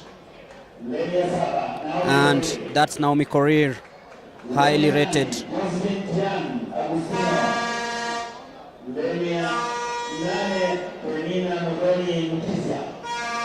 That is Penina Mudhoni Mutisia completing the lineup. So Mary Moraa will not be competing the 800 meters. She was to be running in lane number 5. So 2 laps of this one, the 800 meters women final. Sylvia Chemagui Chese, Nob Glorious Jepti, Perina Lokure Nakang, Susan Lokaye Jore, some of the athletes that are gunning for this. Mary Moraa supposed to be running on lane 5. The Diamond League champion is absent. The 800-meter women's final. Look at their faces, how tense they are. The tension in the air can be felt on the screens and on the commentary booth on the mic. Ready to go, ready for the gun. Who's gonna be on that final list and a plane ticket to Budapest? We have some big names in this. I mean, Gregory Beleni, who else do you expect to make the Kenya team, apart from the obvious Mary Moraa, who will be maybe gunning for a gold medal in Budapest? Who else do you think can make it for Kenya?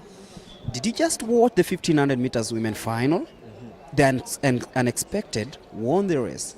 So, and that shows you that anyone who gets an invitation to come for the trials, to participate in the trials, has the capability of representing the country in whichever capacity, and that is Penina Mudhoni Mutisia, a very brilliant young athlete, also competing in the 800 meters. And off we go, the 2-lap race.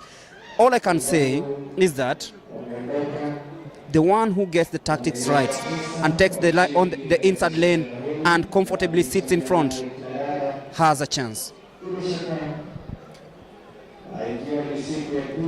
The going for the first lane, Susan Lokaye Jore, Vivian Chebet Kiprotich, Naomi Korir, Nom Glorious Jepchumba, Sylvia Chematui Chesebe, Penina Mudhoni Mutisia, Josephine Tian Agostino, and Perina Lokure Nakang. There they go. Susan Lokaye Jore started at lane 4, taking the lead there. Should be Penina Mudhoni Mutisia. Lane 8 should be Penina Mudhoni Mutisia. At the bell, there we go. Look at them pushing for the gun.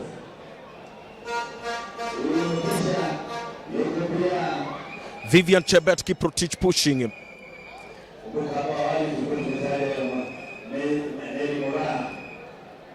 At second lane was Sylvia Chemutai Chesebe trying to cut in the last lane. It will be epic. Kiprotich still pushing. And look at the strain on their faces right there. Definitely Mutisia not giving this. Chesebe still pushing for this. Penina Mudhoni Mutisia coming in at the final corner. Who's gonna win this? She's still gunning for this at the inner end. Look at her. Penina Mudhoni Mutisia and Josephine Tian Agostino, Vivian Chebet Kiprotich. Look at them pushing for the final lap. She strains to it, but finally making it. Just by a whisker as Kiprotich comes in 7. It will be Penina Mudhoni Mutisia for the top honors. I told you it's anyone's to take, and you watched how Penina, we talked about her before the race started. I told you, a very, very brilliant athlete. I've watched her over the few seasons, over the last few seasons. I've watched her how she's taking care of her business in the 800 meters. Trust you me, it's just a matter of time and experience. This young lady, Penina Mudhoni Mutisia, has what it takes. Remember, she was born in 2004. Amazing. What a young lady. She's not even on Google. She's not like Mary Moraa. She's not on Google. She's here to be on Google representing Southern, and she's here. Actually, you could see she was grimacing to us the last few meters in the end, but then she just showed you how well she is, and she's like, I'm almost ready to take over the world, because remember, Moraa, how old is she? another youngster just rose through the ranks the other day. So it's all about these youngsters, and I believe right now, with this age group, they can dominate the world for quite a while. If you ask me, this is the beauty of athletics. If it was football, you would have said Mary Moraa did not participate because someone fixed the match. But this is athletics. You run, you win, everyone sees it. It's 1, 2, 3 finish. It's amazing. What a young lady we've seen there. And that's what I'm talking about when you talk about development in athletics in Kenya. At least you can say, yes, we do have Mary Moraa. But even as Mary Moraa goes to her prime and retires, Mutisia will be taking over the mantle. My friend, they might just be retiring at the same time because they are almost age mates, as we see, because Mary Moraa, former world junior champion, and of course, bronze medalist in Oregon. She's just shown the rest that we still have what it takes to in the 800 meters. Remember, this is a race that has produced stars over the years. Look at Mutisia.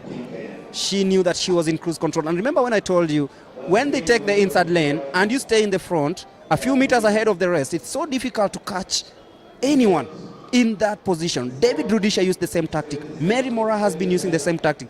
Pamela Jelimo, the former world champion, used the same tactic. Janet Debkoske, who's now a coach to the likes of Chepchirchir, who won the 1500 meters, used the same tactics. But look at Penina Mutisia. She knew that this is my race. Whatever it takes, I'm going with this one. I mean, you can say, what an amazing race it has been. And when you talk about tactics, it goes back to the coaches. What she's been learning all the time through her coaches, and they've done an amazing job. But I'm just happy to see such a youngster taking over. Mary Moraa is only 23 years old. So if we can have maybe 4 or 5 other athletes coming up for the top honors to claim the top honors, then Kenya in the 800 meters will be the champions of the world for quite a long time.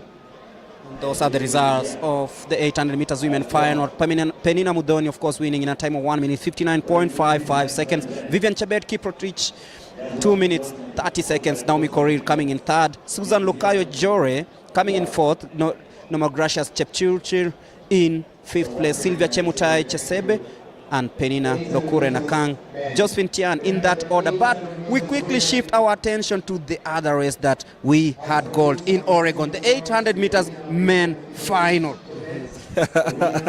That's another thriller if you ask me.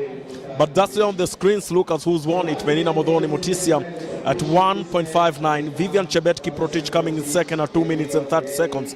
Naomi Korir coming in at 2 minutes and 1 second. Susan Lokaya Jore, now Glorious Jepkoech, Sylvia Chematui Chesebe, Penina Lokure, and Josephine Tian Agustino finishing it up. Over to you now, Charity, as we hear the interviews. Competition imekuwa maana imekuwa kali kiasi. Ilikuwa tough juu nilikuwa najua wenye tuko nao pia wamejiprepare.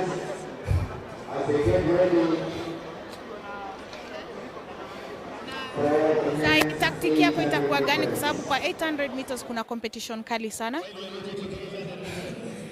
Na ngoja pia kocha nieleze vile nimefanya leo na pia mimi nieleze vile nimesikia ndio tupange vile itakuwa. Thank you so much, Vivian. That is Vivian. She has finished second in the women's 800. That is Vivian Chebet Kiprotich of the KDF. She has finished second in the women's 800 meters final. The first one was Penina Mutisia. She's finished first. And then Vivian, followed by Susan Lokayo Ejore.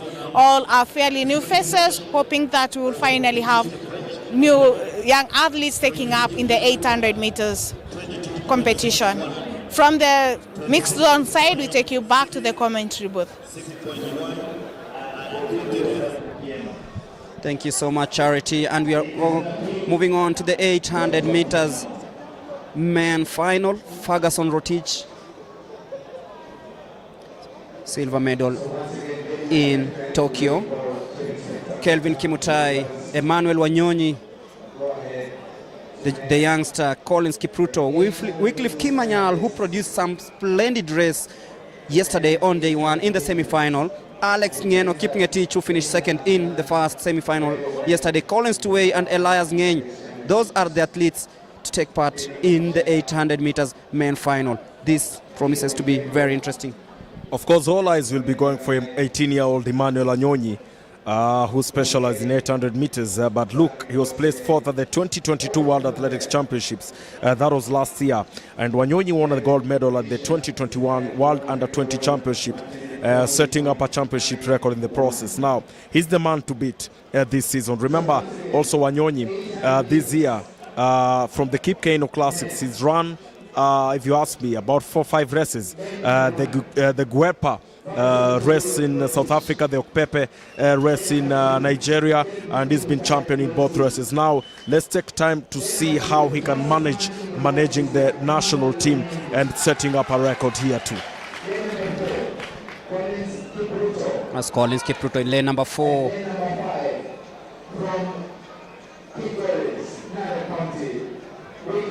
That is Wycliffe Kinyamal, comes from the same county as David Rudisha, the current world record holder. And then that is Cornelius Tuwei. Elias Ngeny. Watch out for these young men. This talented group of athletes who wants to showcase why they are the best in the 800 meters. So Ferguson Rotich in lane number 1. Emmanuel Wanyonyi in lane number 3. The fastest man in the world over the 800 meters at the moment. As we await for the start of this one. Tension already evident, and you can feel, and now a little bit of sunshine makes it even more interesting. It was quite windy and chilly in the morning, but heading towards the business end of things here, we're witnessing sunshine. And of course, I know you are profiling the likes of Ferguson Rotich, and maybe this is his last chance to represent Kenya at the World Championships. You might say so. At 33 years of age, he's such a veteran. But remember, he has a personal best of 1.4254 minutes, and he represented Kenya at the 2013 World Championships in athletics and was a gold medalist at the 4x800 meters at the 2014 IAAF World Relays. Just look how powerful Wanyonyi gets off the blocks and takes the inside lane. He likes running from the front, Emmanuel Wanyonyi, and you can see the 18-year-old in bib number 31 on your screens, taking the lead as usual. He wants to take matters into his own hands, but watch out for Kinyamal also. Watch out for Alfred Kipngetich, Alex Kipngetich, and this man, Kelvin Kimutai Loti, who is currently trying to ensure that he stays up there. But Emmanuel Wanyonyi, in typical fashion, leading from the front, heading to the bell. Kinyamal has not yet made a move. As they head to the bell, it's Emmanuel Wanyonyi showing why he is the best 800-meter athlete in the world at the moment. 300 meters to go. Wanyonyi is sprinting away from the rest. Ferguson Rotich falling way back, but then watch out for Kelvin Kimutai Loti, trying so hard to stay afloat, but Emmanuel Wanyonyi now they're facing, that is Kimanyal from the outside. It is getting very interesting. It is very interesting. It is between Wanyonyi, Kinyamal. It is also, watch out for this man, Alex Kipngetich Ngeny, but look out at Wanyonyi, sprinting all the way and telling his lad, calm down, I got this. Oh my good Lord. What a race it has been. Emmanuel Wanyonyi, that guy, Emmanuel Wanyonyi, I can simply say in Kiswahili, huyu kijana ana mapafu ya kifaru. This guy has lungs, and his lungs can hold hair. And just look at her coach, at his coach rather, Janet Jepkosgei, congratulating him, Wanyonyi. They, at one point they thought that, okay, it was all gone. He was in second place, but then he decided, you know what, I'm the man who rules the world at the moment. Look at him. That was a very confident take towards the last end of this one. And Alex Kipngetich tried really hard coming from the inside, but Emmanuel Wanyonyi decided to ensure that his name remains on top there. You can see him telling Kipngetich, relax, I got this. Winning the 800 meters men final. This has been a fascinating race. Emmanuel Wanyonyi showing us that he might just be the one to retain that title in the absence of Emmanuel Korir. I mean, with such performances, every single Kenyan row, eyebrows, everyone is excited for him. And I told you yesterday, Emmanuel Wanyonyi, coming from where I come from, we, the people of Murembe Nation, are so happy. We can also say, Abandu Vosi, we are so happy. And of course, Ferguson Rotich coming in third place. We're waiting to see and hear what they all had to say. This has been very, very, very interesting, the 800 meters men final. And we also have the 3,000 meters steeplechase coming up. That will be happening in a bit. But everyone was up on their feet when they saw Kipngetich versus Wanyonyi in the 800 meters. And right now, I'll be handing you over to Charity as we check on the official timings. We'll be giving you that in a bit, but first of all, let's hear what Charity has to say let me with Kipngetich my coach on the other side. and my training mates, because if it was not of them, I could have not made the team. Yes. Thank you so much. We are waiting for Emmanuel Wanyonyi before.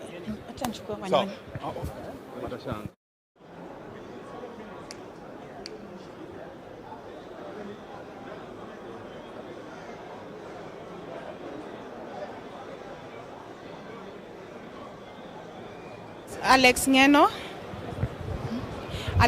is making his first appearance for Team Kenya. The race was quite brutal, as you've seen. We're waiting for Emmanuel Wanyonyi to tell us how he finally feels about booking his ticket, because yesterday he gave a strong defense and ensured that he's qualified for the finals. In a short while, we'll be having Wanyonyi.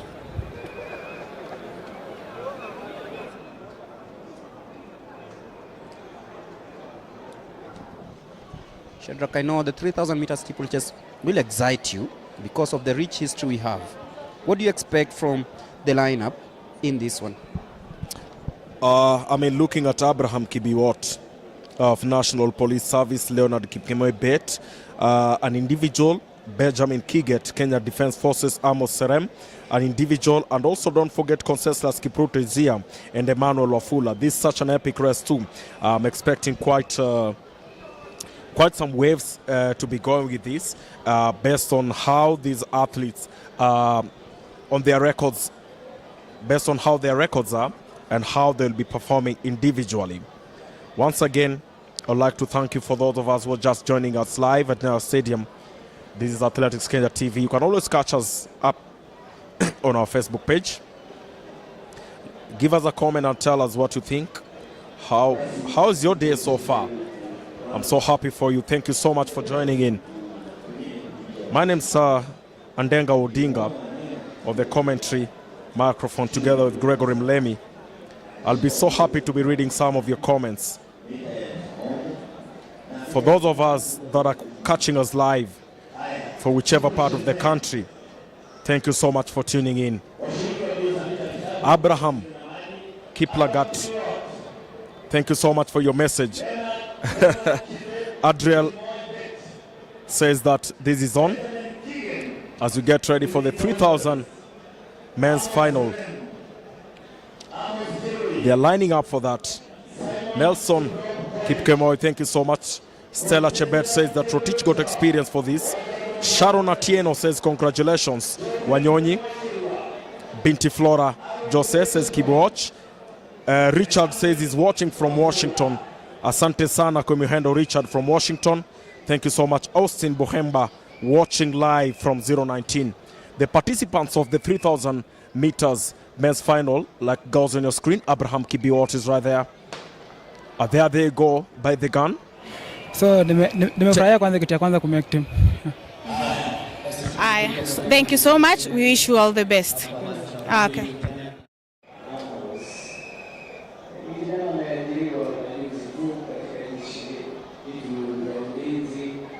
They're not gonna push fast as they keep on sizing each other. But look out on that guy, Abraham Kibiwot, a steeplechase runner who's a bronze medalist of the African Championships in Athletics in 2016. His personal best is 8:09.25 minutes, set in 2016. Kibiwot made his international debut at the 2013 African Youth Athletics Championships, taking in 5th in the 2,000 meters steeplechase event. He represents the National Police Service. Conseslus Kipruto is another guy to be looking out. They're taking it slowly in the meantime. No hurry. They size each other up.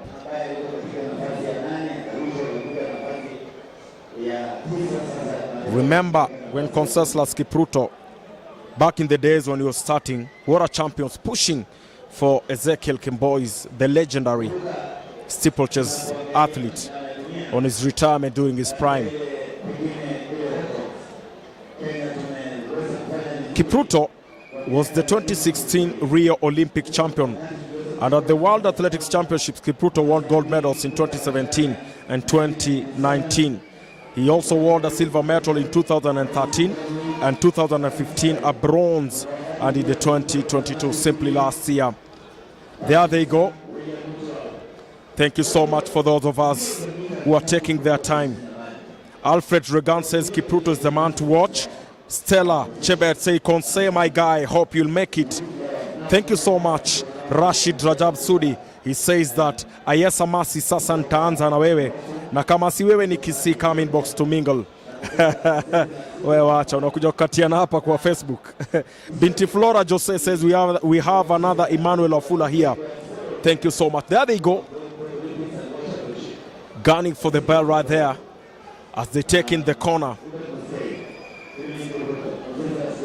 A lot of these athletes will be pushing themselves for this event as we try to reclaim the glory that was set there by the legendary Ezekiel Kemboi,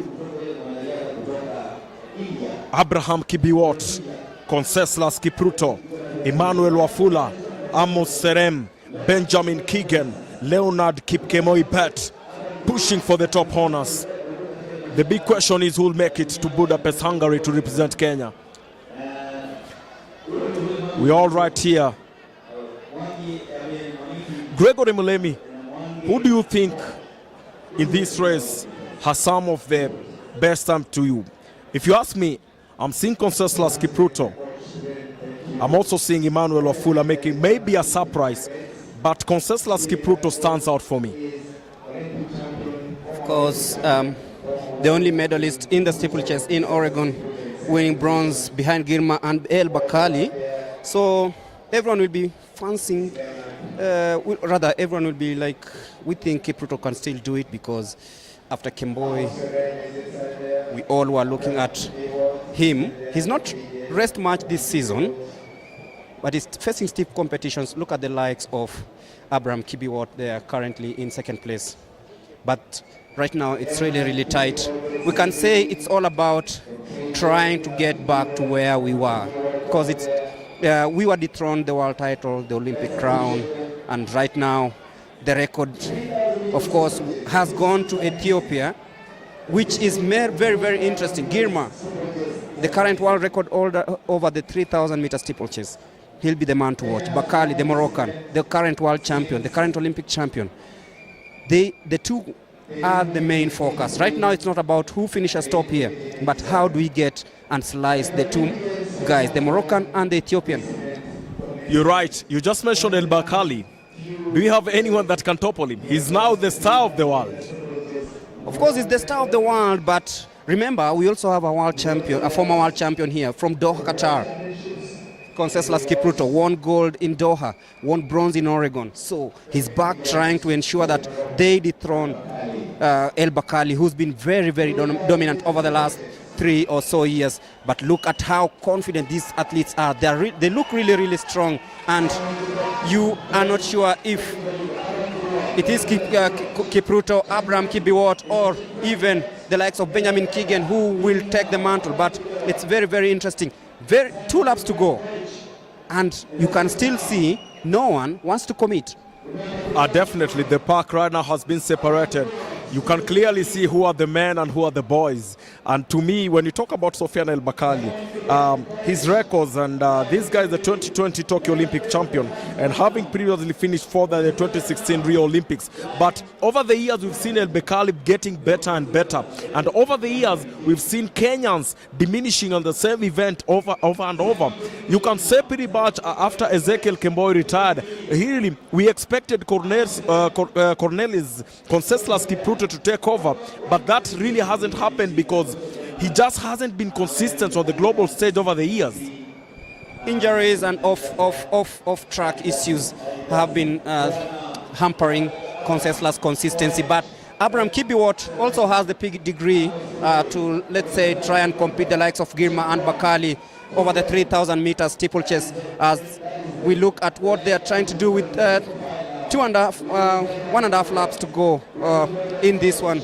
It's going to be very, very interesting to see how Conseslus reacts, because you can see he's fallen further back. He's grimacing. It looks like he's not fit, and he's been left so much behind. Kibiwot looks a more realistic medal prospect in Budapest, but at the moment it's all about who finishes in the top 3 positions, and of course the math will be how do they dethrone Bakkali and Girma. It's the problem that is facing Kenya at the moment, because we've been so dominant in the steeplechase over the years. Every time we talk about steeplechase, Kenya must come into the picture. It's not the same anymore. And of course I have to ask you, in Kiswahili we normally say swali la kizushi. Emmanuel Wafula, what do you think? We the people of Mulembe Nation, are we happy?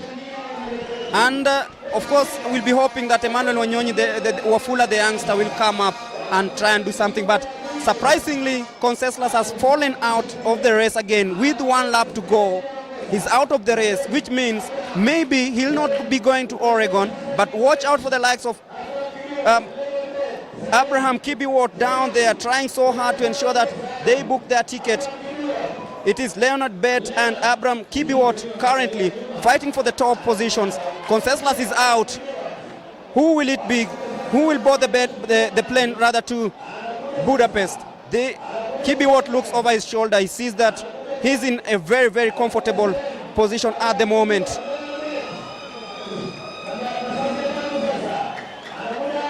But that is Simon Koech in the lead at the moment. Abraham Kibiwot in second place, taking the last barrier, and it is Simon Kiprop Koech winning that one. Abraham Kibiwot will settle for second place. Change of guard. You said we might be facing some prizes, as major upsets also always causes some headaches. What a race it has been for the 3,000 men's final. What a race. Look at the winner, how fatigued he is. Wow, this has been it. This has been it. We're looking at Simon Kiprop Koech. Who expected him anyway to win? You talked about Conseslus Kipruto. I think he came in last or something like that. Conseslus just fell out of the race. He must have pulled an injury or something. We are yet to know.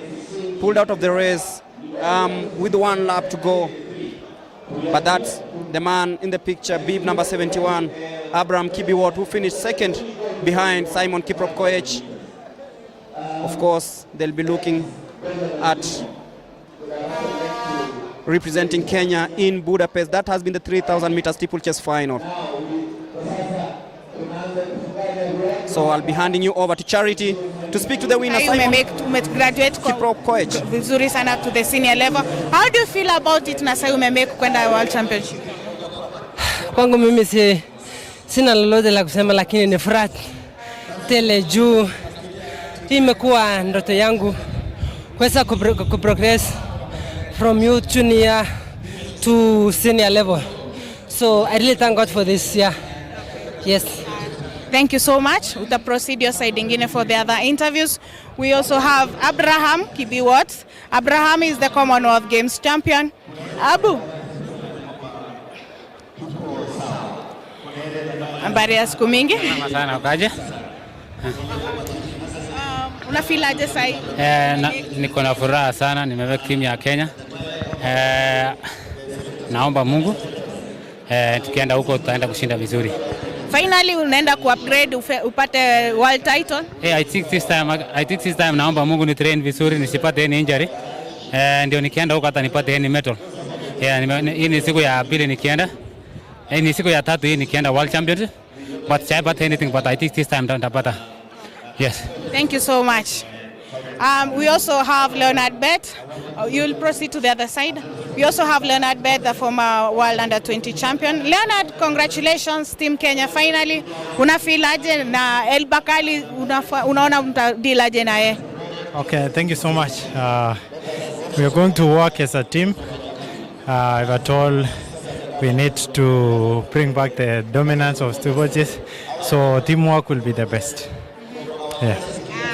Na sahi kulingana na the evolution ya vile watu wana train for Steeplechase, unaona aje, you up to the game?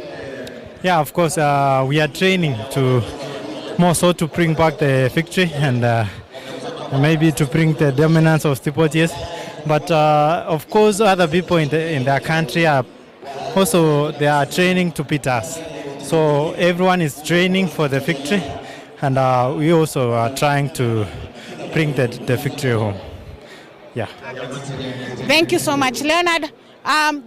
Those are the three guys who have qualified for the World Championships. We have Simon Koech, who was a former World Under-20 medalist, and then we have Abraham Kibiwot finishing in second place, and Leonard Bet.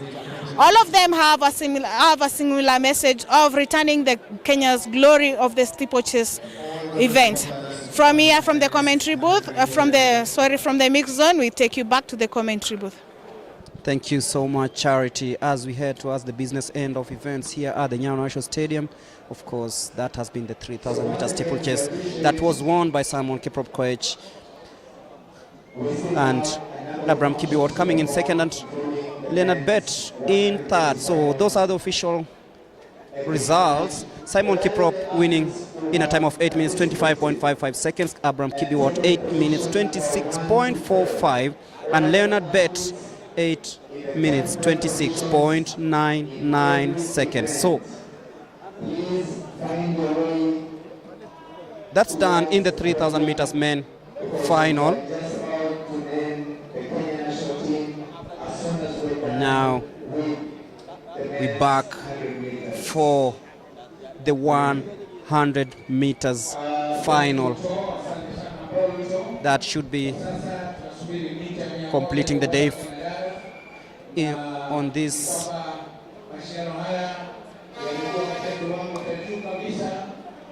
very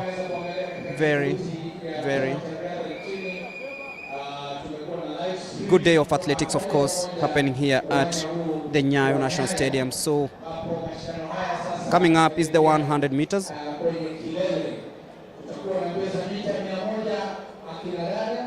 So the 100 meters women final, Monica Safania in the lineup, Esther Mbagari, Kenya Prison Service, Eunice Kadogo of Kenya Police Service, Jacinta Nyamuhange of Uganda. They'll be competing in that one. We'll finish the day with the 100 meters men final with 8 athletes: Isaac Omuro, Samuel Chege, Boniface Otunga, Wiseman Were, Ferdinand Omanyala, Stephen Odhiambo, Dan Kiviasi, and Stephen Otieno Oluoch.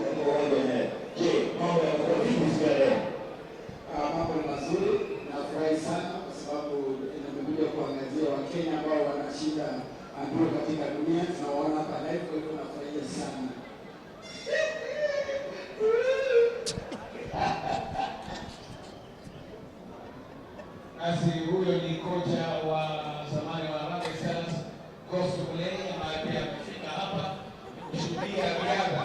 Unajua riadha ndio sports number 1 katika nchi yetu tukufu. Wengine wamesema hapana swimming, lakini swali tu rais, nani wanaleta medali kwa dunia kwa Olympic? Ni riadha. Kwa hivyo kila mmoja amefika hapa kushuhudia mashindano na tumeweza kuona Coastal ambaye kwa kocha wa Harambee Stars na yuko nasi hapa. Kumbuka mgeni rasmi kwa mashindano haya. Yuko bado nasi ni katibu wa kudumu katika Wizara ya Michezo ambaye ni injinia. So we're getting ready for the 100 meters women final. 4 athletes, Safania Mbagari, Kadogo Mundandafu, and Jacinta Nyamohange. Esther Kadogo, of course, the favorite in this one, 11.47.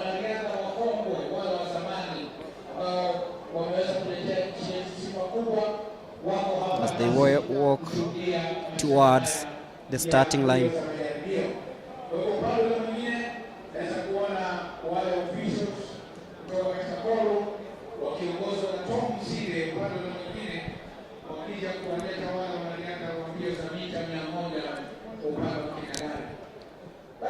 If you're joining us, we are towards the business end of events here.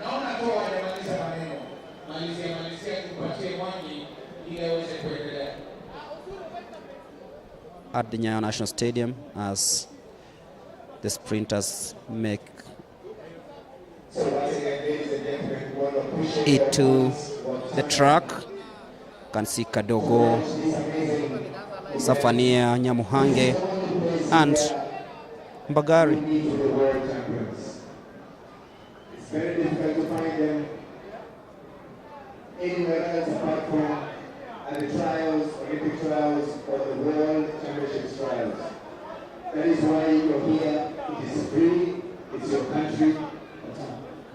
That is why we want everybody to be coming to support these runners as we await the starter, Katam, and his team to give us the men's movie, to give us the 100 meters movie. Yes, we can everybody or something. So,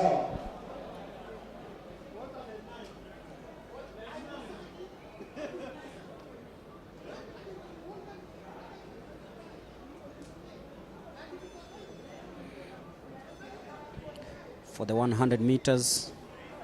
So once again, the first event is 11.08 is the time, the standard entry time for the World Athletics Championship. So in lane number 4 will be Monica Safania, in lane number 5 Esther Mbagari, in lane number 6 Eunice Kadogo, and in lane number 7 Jacinta Nyamuhange of Uganda. But that's the way it ended in the 3,000 meter steeplechase, with Simon Kiprop Koech winning that one ahead of Abraham Kibiwot and Leonard Bett.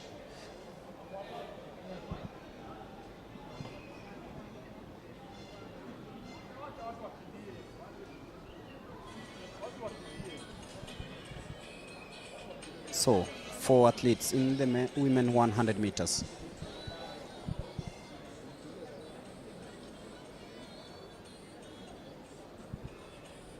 So we're getting ready for the start of the 100 meters, which is the second last event of the day. That's Esther Mbagari, the national champion, in lane number 5. And that is Eunice Kadogo, national record holder over the 100 meters. She'll be running in lane number 6. And then we'll have Jacinta Nyamuhange and Monica Safania. Nyamuhange in lane number 7. Trying to locate where Safania is.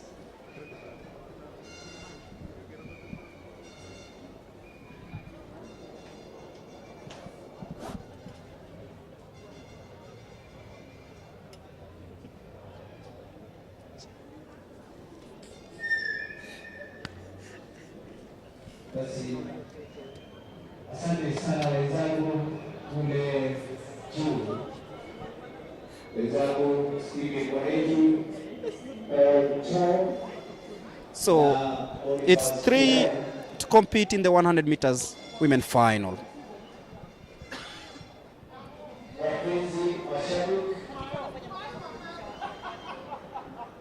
Ni wakati sasa mashindano ya mita 100 kinadada fainali katika majaribio haya ya kuchagua timu ya taifa na itaelekea kule Budapest iweza kuwakilisha nchi yetu ya Kenya katika mashindano ya riadha ya ulimwengu.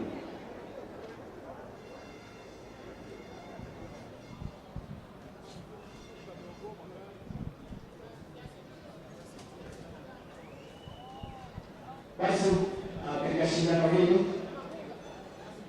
mili ya tano ni Steeplechase. Steeplechase will be running in lane number 5. Mili ya sita ni bingwa zamani wa taifa, former national champion Eunice Kadogo,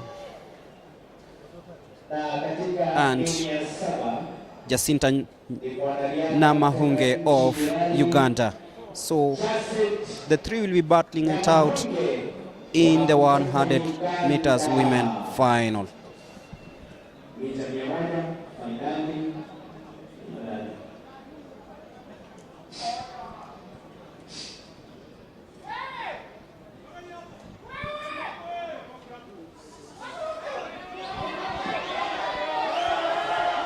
So we await for the start of the 100 meters.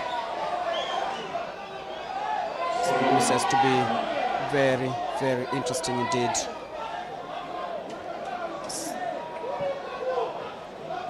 Three ladies in this one. Monica Safani, of course, not competing in this one. Pulled an injury, I understand.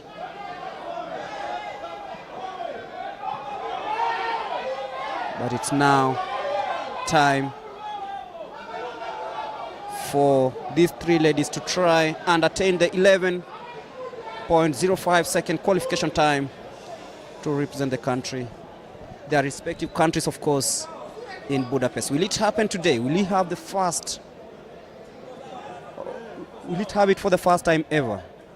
So there we go, off smoothly, and watch out from Mbagari off the blocks very nicely, and she's steaming towards victory. It is Mbagari versus Namuhunge, and Mbagari will take it 11.47, winning the 100 meters women final. And Mbagari, we've been talking about her over the last few weeks. She's slowly taking over the sprints. What a race it has been. But she's showing how strong she is. Running at lane 5 right there. Esther Mbagari. She's a pretty much, you can say, tall, well built. She can beat the air so well, you know, but at the world stage, getting to these events, of course, she has to compete against the likes of Shakari and others. So what an event it has been. Of course, we've witnessed plenty of action here at the Nyayo National Stadium, and of course, that is Mbagari for you. I know she'll be sharing her views in a bit, but look at how well she took off the blocks. Eunice Kadogo, the former national champion, tried to close in, but watch out at Namuhange. She dropped her shoulders a little bit, Namuhange, and I think that gave Mbagari the chance to steam forward, and look at how confident she was halfway through the 100 meters, and there you go. She went all the way. Look at how well she took that, finishing in a time of 11.47 seconds. It's still unofficial, yes, but quite something that we are ready to talk about over the years. Mbagari, an upcoming talent, really fresh, and you can see the former national champion Kadogo could not match what Mbagari had to offer. It's all about how you start to. I think Mbagari started so well by the gun. Her start was so amazing well, and the way she picks up, and look at there, the stars of the men's finals are just coming in. Well, of course, the starman being Ferdinand Omuru Omanyala, and of course his younger brother Isaac Kundu also will be there. I don't know if the two brothers can make it. I'm only sure of one, But it will be something phenomenal if the two brothers will make it to the finals. And the road to Budapest will be amazing. Having two brothers at least making it to the final Kenyan team. There they go. There they go. The men's final. The epic. The thriller. This will be sensational. Look at the fans just anticipating it. It will be amazing. Africa's fastest man, Ferdinand Omuru Omanyala. Kenya's fastest man, ranked 5th in the world. Amazing guy. This is his time. At 27 years of age, do you think maybe it is time for him to win a gold medal for Kenya? Because the more we wait, the more he gets older. He might not be able to get it if he doesn't get it right now. What do you think, Gregory Mlemi? Because my thoughts are, if Ferdinand Omanyala doesn't make it right now, at his age, Kenya might be in trouble. 27 years of age, Gregory Mlemi. My thoughts are, if Ferdinand Omanyala doesn't win a gold medal between now and next year, his time might run out. Remember, there are athletes who've won also the Golden Crown in their 30s. Look at the likes of the former American sprinter, Tyson Gay, the 2017 world champion. So it's not really about age, but I think what we saw in London was enough to tell us that anything is possible at any particular time, and that is the lineup, of course. Justin Gatlin is the name I was looking for. Won the 100 meters, beating then champion Usain Bolt. Anything is possible. I can see us a few more years ahead of Ferdinand Omanyala, who's now running in lane number 5. 9.78 is his personal best time. Isaac Omuru, his younger brother, 10.61, the national junior champion. Of course, Wiseman Were, who's trying out the 100 meters for the first time, and that is the man himself, Ferdinand Omanyala, in bib number 4. Wiseman Were on his left. This promises to be a race that everyone will be up on their feet. I hope they don't block us here, because we've seen very, very interesting races where the fans get off their feet and it's all chaos. But the 100 meters promises to be one race that we'll be talking about, let's say, for the rest of the day. I think right here we can talk about Ferdinand Omanyala coming first. But then we have to look for Samuel Chege Waweru and Boniface Ontuga Mweresa, the Olympian, the 2017 IAAF World Champion during the relays in Bahamas. Boniface Ontuga, if he makes it to this will be, I think, his third event or second event to qualify for Budapest. I mean, such an athlete he is. For Ferdinand Omanyala, this is his for the taking. But we have to look who else can come in second and third. And to me, my money goes to Samuel Chege Waweru and Boniface Ontuga Mweresa.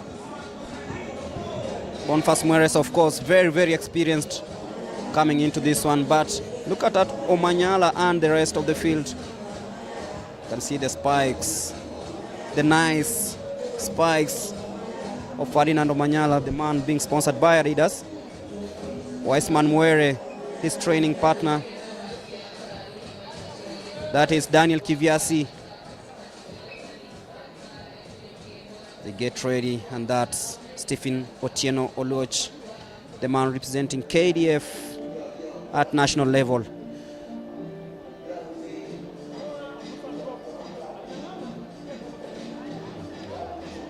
Stephen Onyango Odhiambo. There are two Stephens, and that is Omanyala.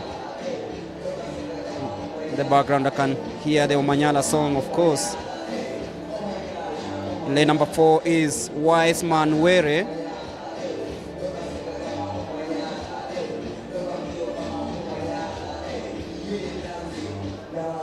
Missing is lane number 3, and of course in lane number 2 we'll have Samuel Chege and Isaac Omuru in lane number 1.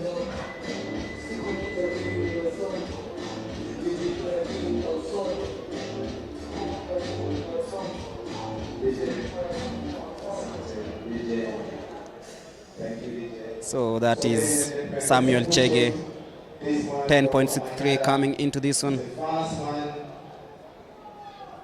To reach the level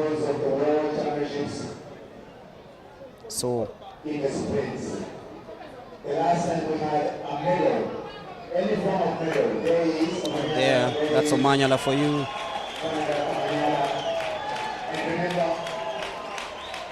And remember, he represents the National Police Service. That is Ferdinand Omanyala, the African record holder, the national record holder over the 100 meters, the Commonwealth champion, and of course, the reigning Kip Keino Classic champion. That's Stephen Onyango of KDF, 10.55.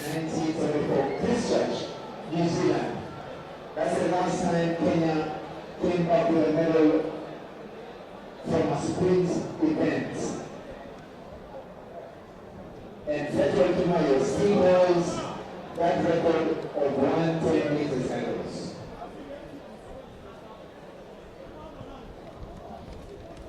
So the last event of the day, of course, the 100 meters.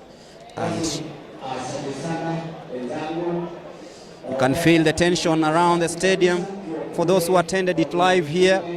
And I'm sure also those watching at home will be like, this has been an amazing day of running and athletics, of course. Of course, a big shout out and a big thank you to those who are watching from home and different areas around the world, to the Athletics Kenya TV, Facebook Strive, the Streamline. We have to thank you for keeping us company and getting those comments coming in. So this has been such an amazing event, and we have to go to the final event that closes the day. But of course, the big names, the big news, the big question will be who's making it to the final list of the Kenya team that will represent the country in Hungary, Budapest for the World Championships.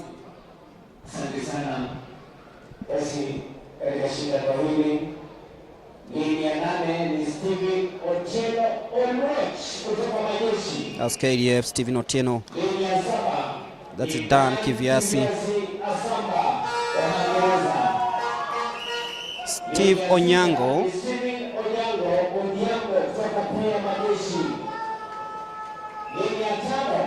And that is the national champion, Ferdinand Omanyala.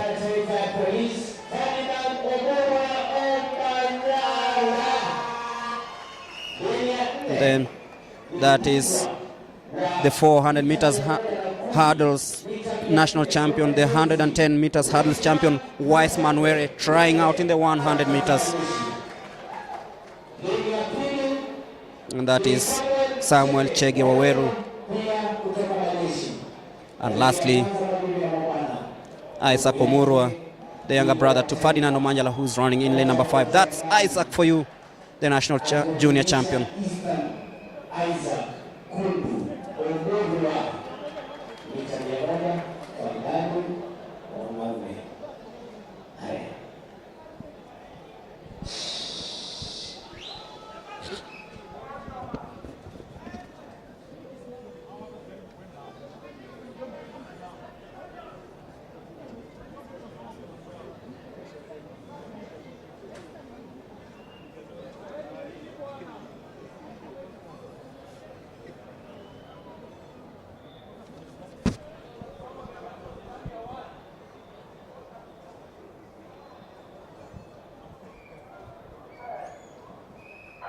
Off we go, clean and smooth.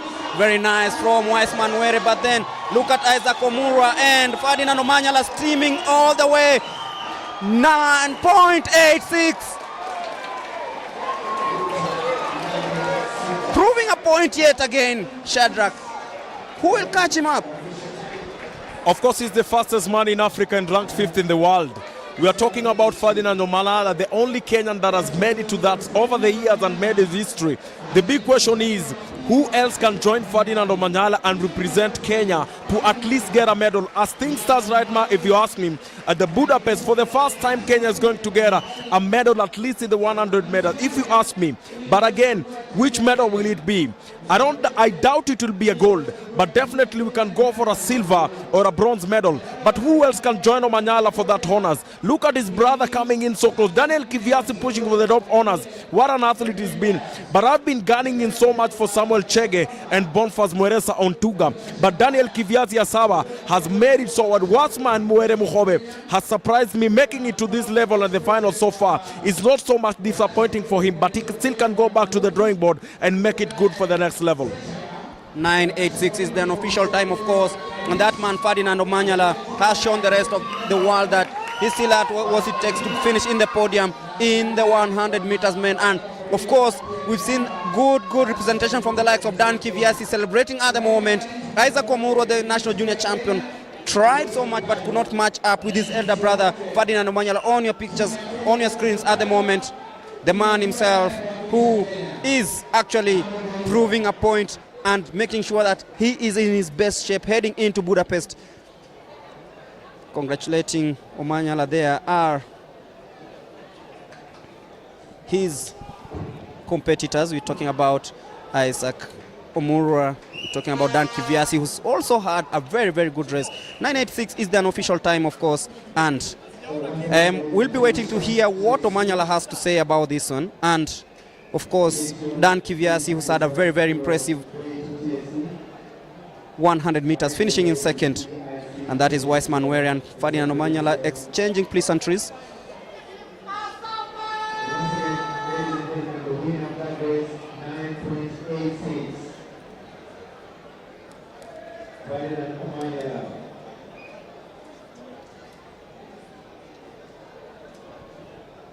Now those are the fastest men in the country at the moment. Were, Chege, Kiviasi, Omanyala, Otieno and Omurwa. And we were pushing a few days so that we can all witness the ending of Team Kenya to the World Athletics Championships. And of course, we'll be looking forward to what this man is, a very special man, because he's making headlines all over, has to say about his performance today.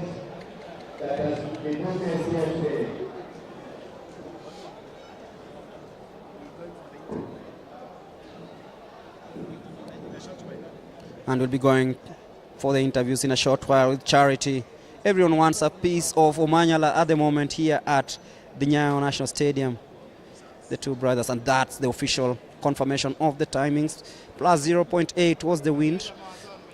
Ferdinand Omanyala finishing fast in 9.85. Wiseman Were finishing second, 10.36. Dan Kiviasi 10.38. Stephen Onyango 10.39, Isaac Omuro 10.50, Samuel Chege 10.55, Stephen Oloch 10.57. So Omanyala yet again to represent Kenya in Budapest next month. And that's, let's hear what he has to say about his famous win today. Nilibook ticket ya World Champs kitambo though. Leo ilikuwa tu kugauge. Place tuko na weather pia kakubali. Weather limekuwa poa. Jana ilikuwa bit cold. Leo weather imekuwa poa, kumekuwa sunny. That's what we were looking for, and to achieve goals and set sub 10 ni kitu poa. Does it feel lonely as the only Kenyan athlete in the 100 meters? Yeah, it does, but you know, I'm seeing people coming up. People are running 10-3s now, which is a big thing. So I'm looking forward to see more Kenyans coming up. And it's just a matter of time, and then we'll see more and more sprinters coming. Why is your brother coming up? He's just run as personal best today, so that's a good thing. So looking forward to next year. I'm hoping that but he's putting in the work. So it's all about progress. Yeah. Thank you so much, Ferdinand. All the best for you.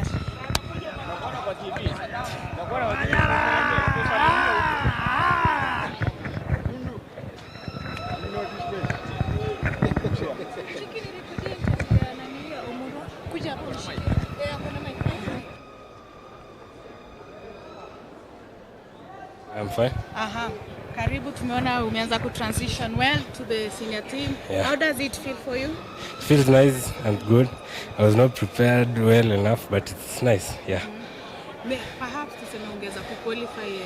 Are you looking forward to next year working hard and qualifying with your brother for the 100 meters for the Olympics? Yeah, I want to qualify. I'm looking forward to it. I want to go back and train hard so the next year comes strong. Yeah. Tuambie ni nini mnafanya na yeye kwa mazoezi kidogo, kwa sababu nimeona improvement leo you've posted your personal best. Yeah. So just training, yeah, it motivates me, I motivate him in different ways. So in training, we are training partners at home, my brothers. So that's the difference. In training, we focus on what it has brought you there. That's the only difference. Yeah. Okay. Thank you so much. All the best in the forthcoming event. That was Ferdinando Manyala. He had booked his ticket for the World Championship. He was already establishing his position here during the trials, and his brother, though sadly he didn't make it, is hoping that next year during the Olympics he'll be there with competing alongside his brother. That is the final of our trials, of our two-day trial. Hoping that we come here, you continue praying for Team Kenya and pray that they bring more and more medals. From the commentary side until after the team has been named, my name is Charity Wanja.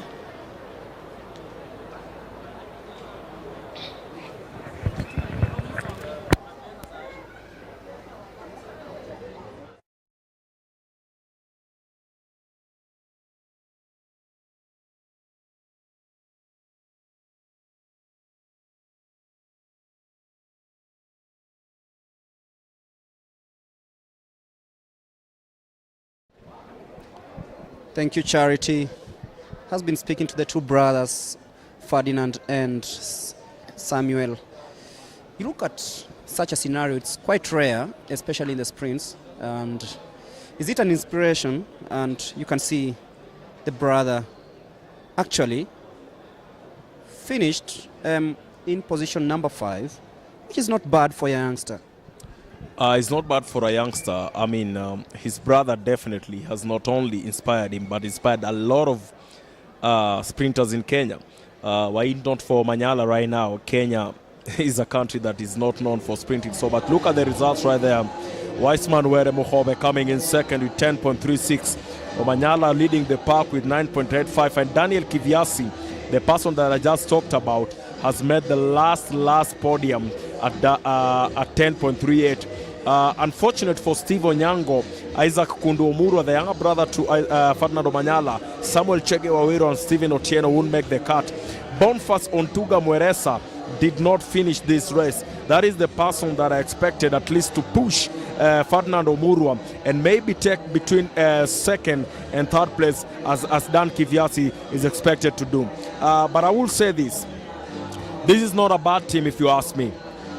But for the second and third finish, look at those times. At least would have made it sub 10. Sub 10 would have been better for number 2 and 3. Look at the qualification standard for the 100 meter is 10.00, and for the women it's 11.00. For Weissman, Were Muhove and Dan Kiviasi, I would say they are still under the what we'll call the qualification standard. Only Ferdinando Manyala, if you ask me, for the qualification standard, the Olympic qualification standard, has made it.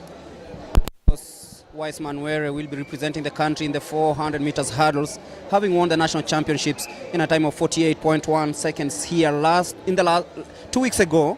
And trying out in the 100 meters, I think, will help him improve his speed, because he's also the current national champion over the 110 meters. This has been a very, very, very good day of athletics. 2 days to be precise. We started off yesterday with a couple of semi-finals and finals in the 10,000 meters, and today we've witnessed the finals of the 200 meters. We've witnessed the finals of the steeplechase for both men and women. Beatrice Chepkoech showing us what she's really, really made of. Beatrice Chebet falling off in the 5,000 meters unexpectedly, in the 1,500 meters unexpectedly, and it raised eyebrows. But yet again, we look forward to seeing some of these athletes representing us from the 19th to 23rd of August in Budapest. We expect to be, let's say, a Kenyan affair, because all along Kenya has been dominating the world scene in athletics, not only in the Diamond Leagues or the road races, but also on the track and field, where we produced medals. And we'll be waiting to see the final team to take us, rather to fly the Kenyan flag to Hungary, and that will be the last event of the day. But from us and the rest of the crew, it is good evening and take care wherever you are. Have a lovely weekend.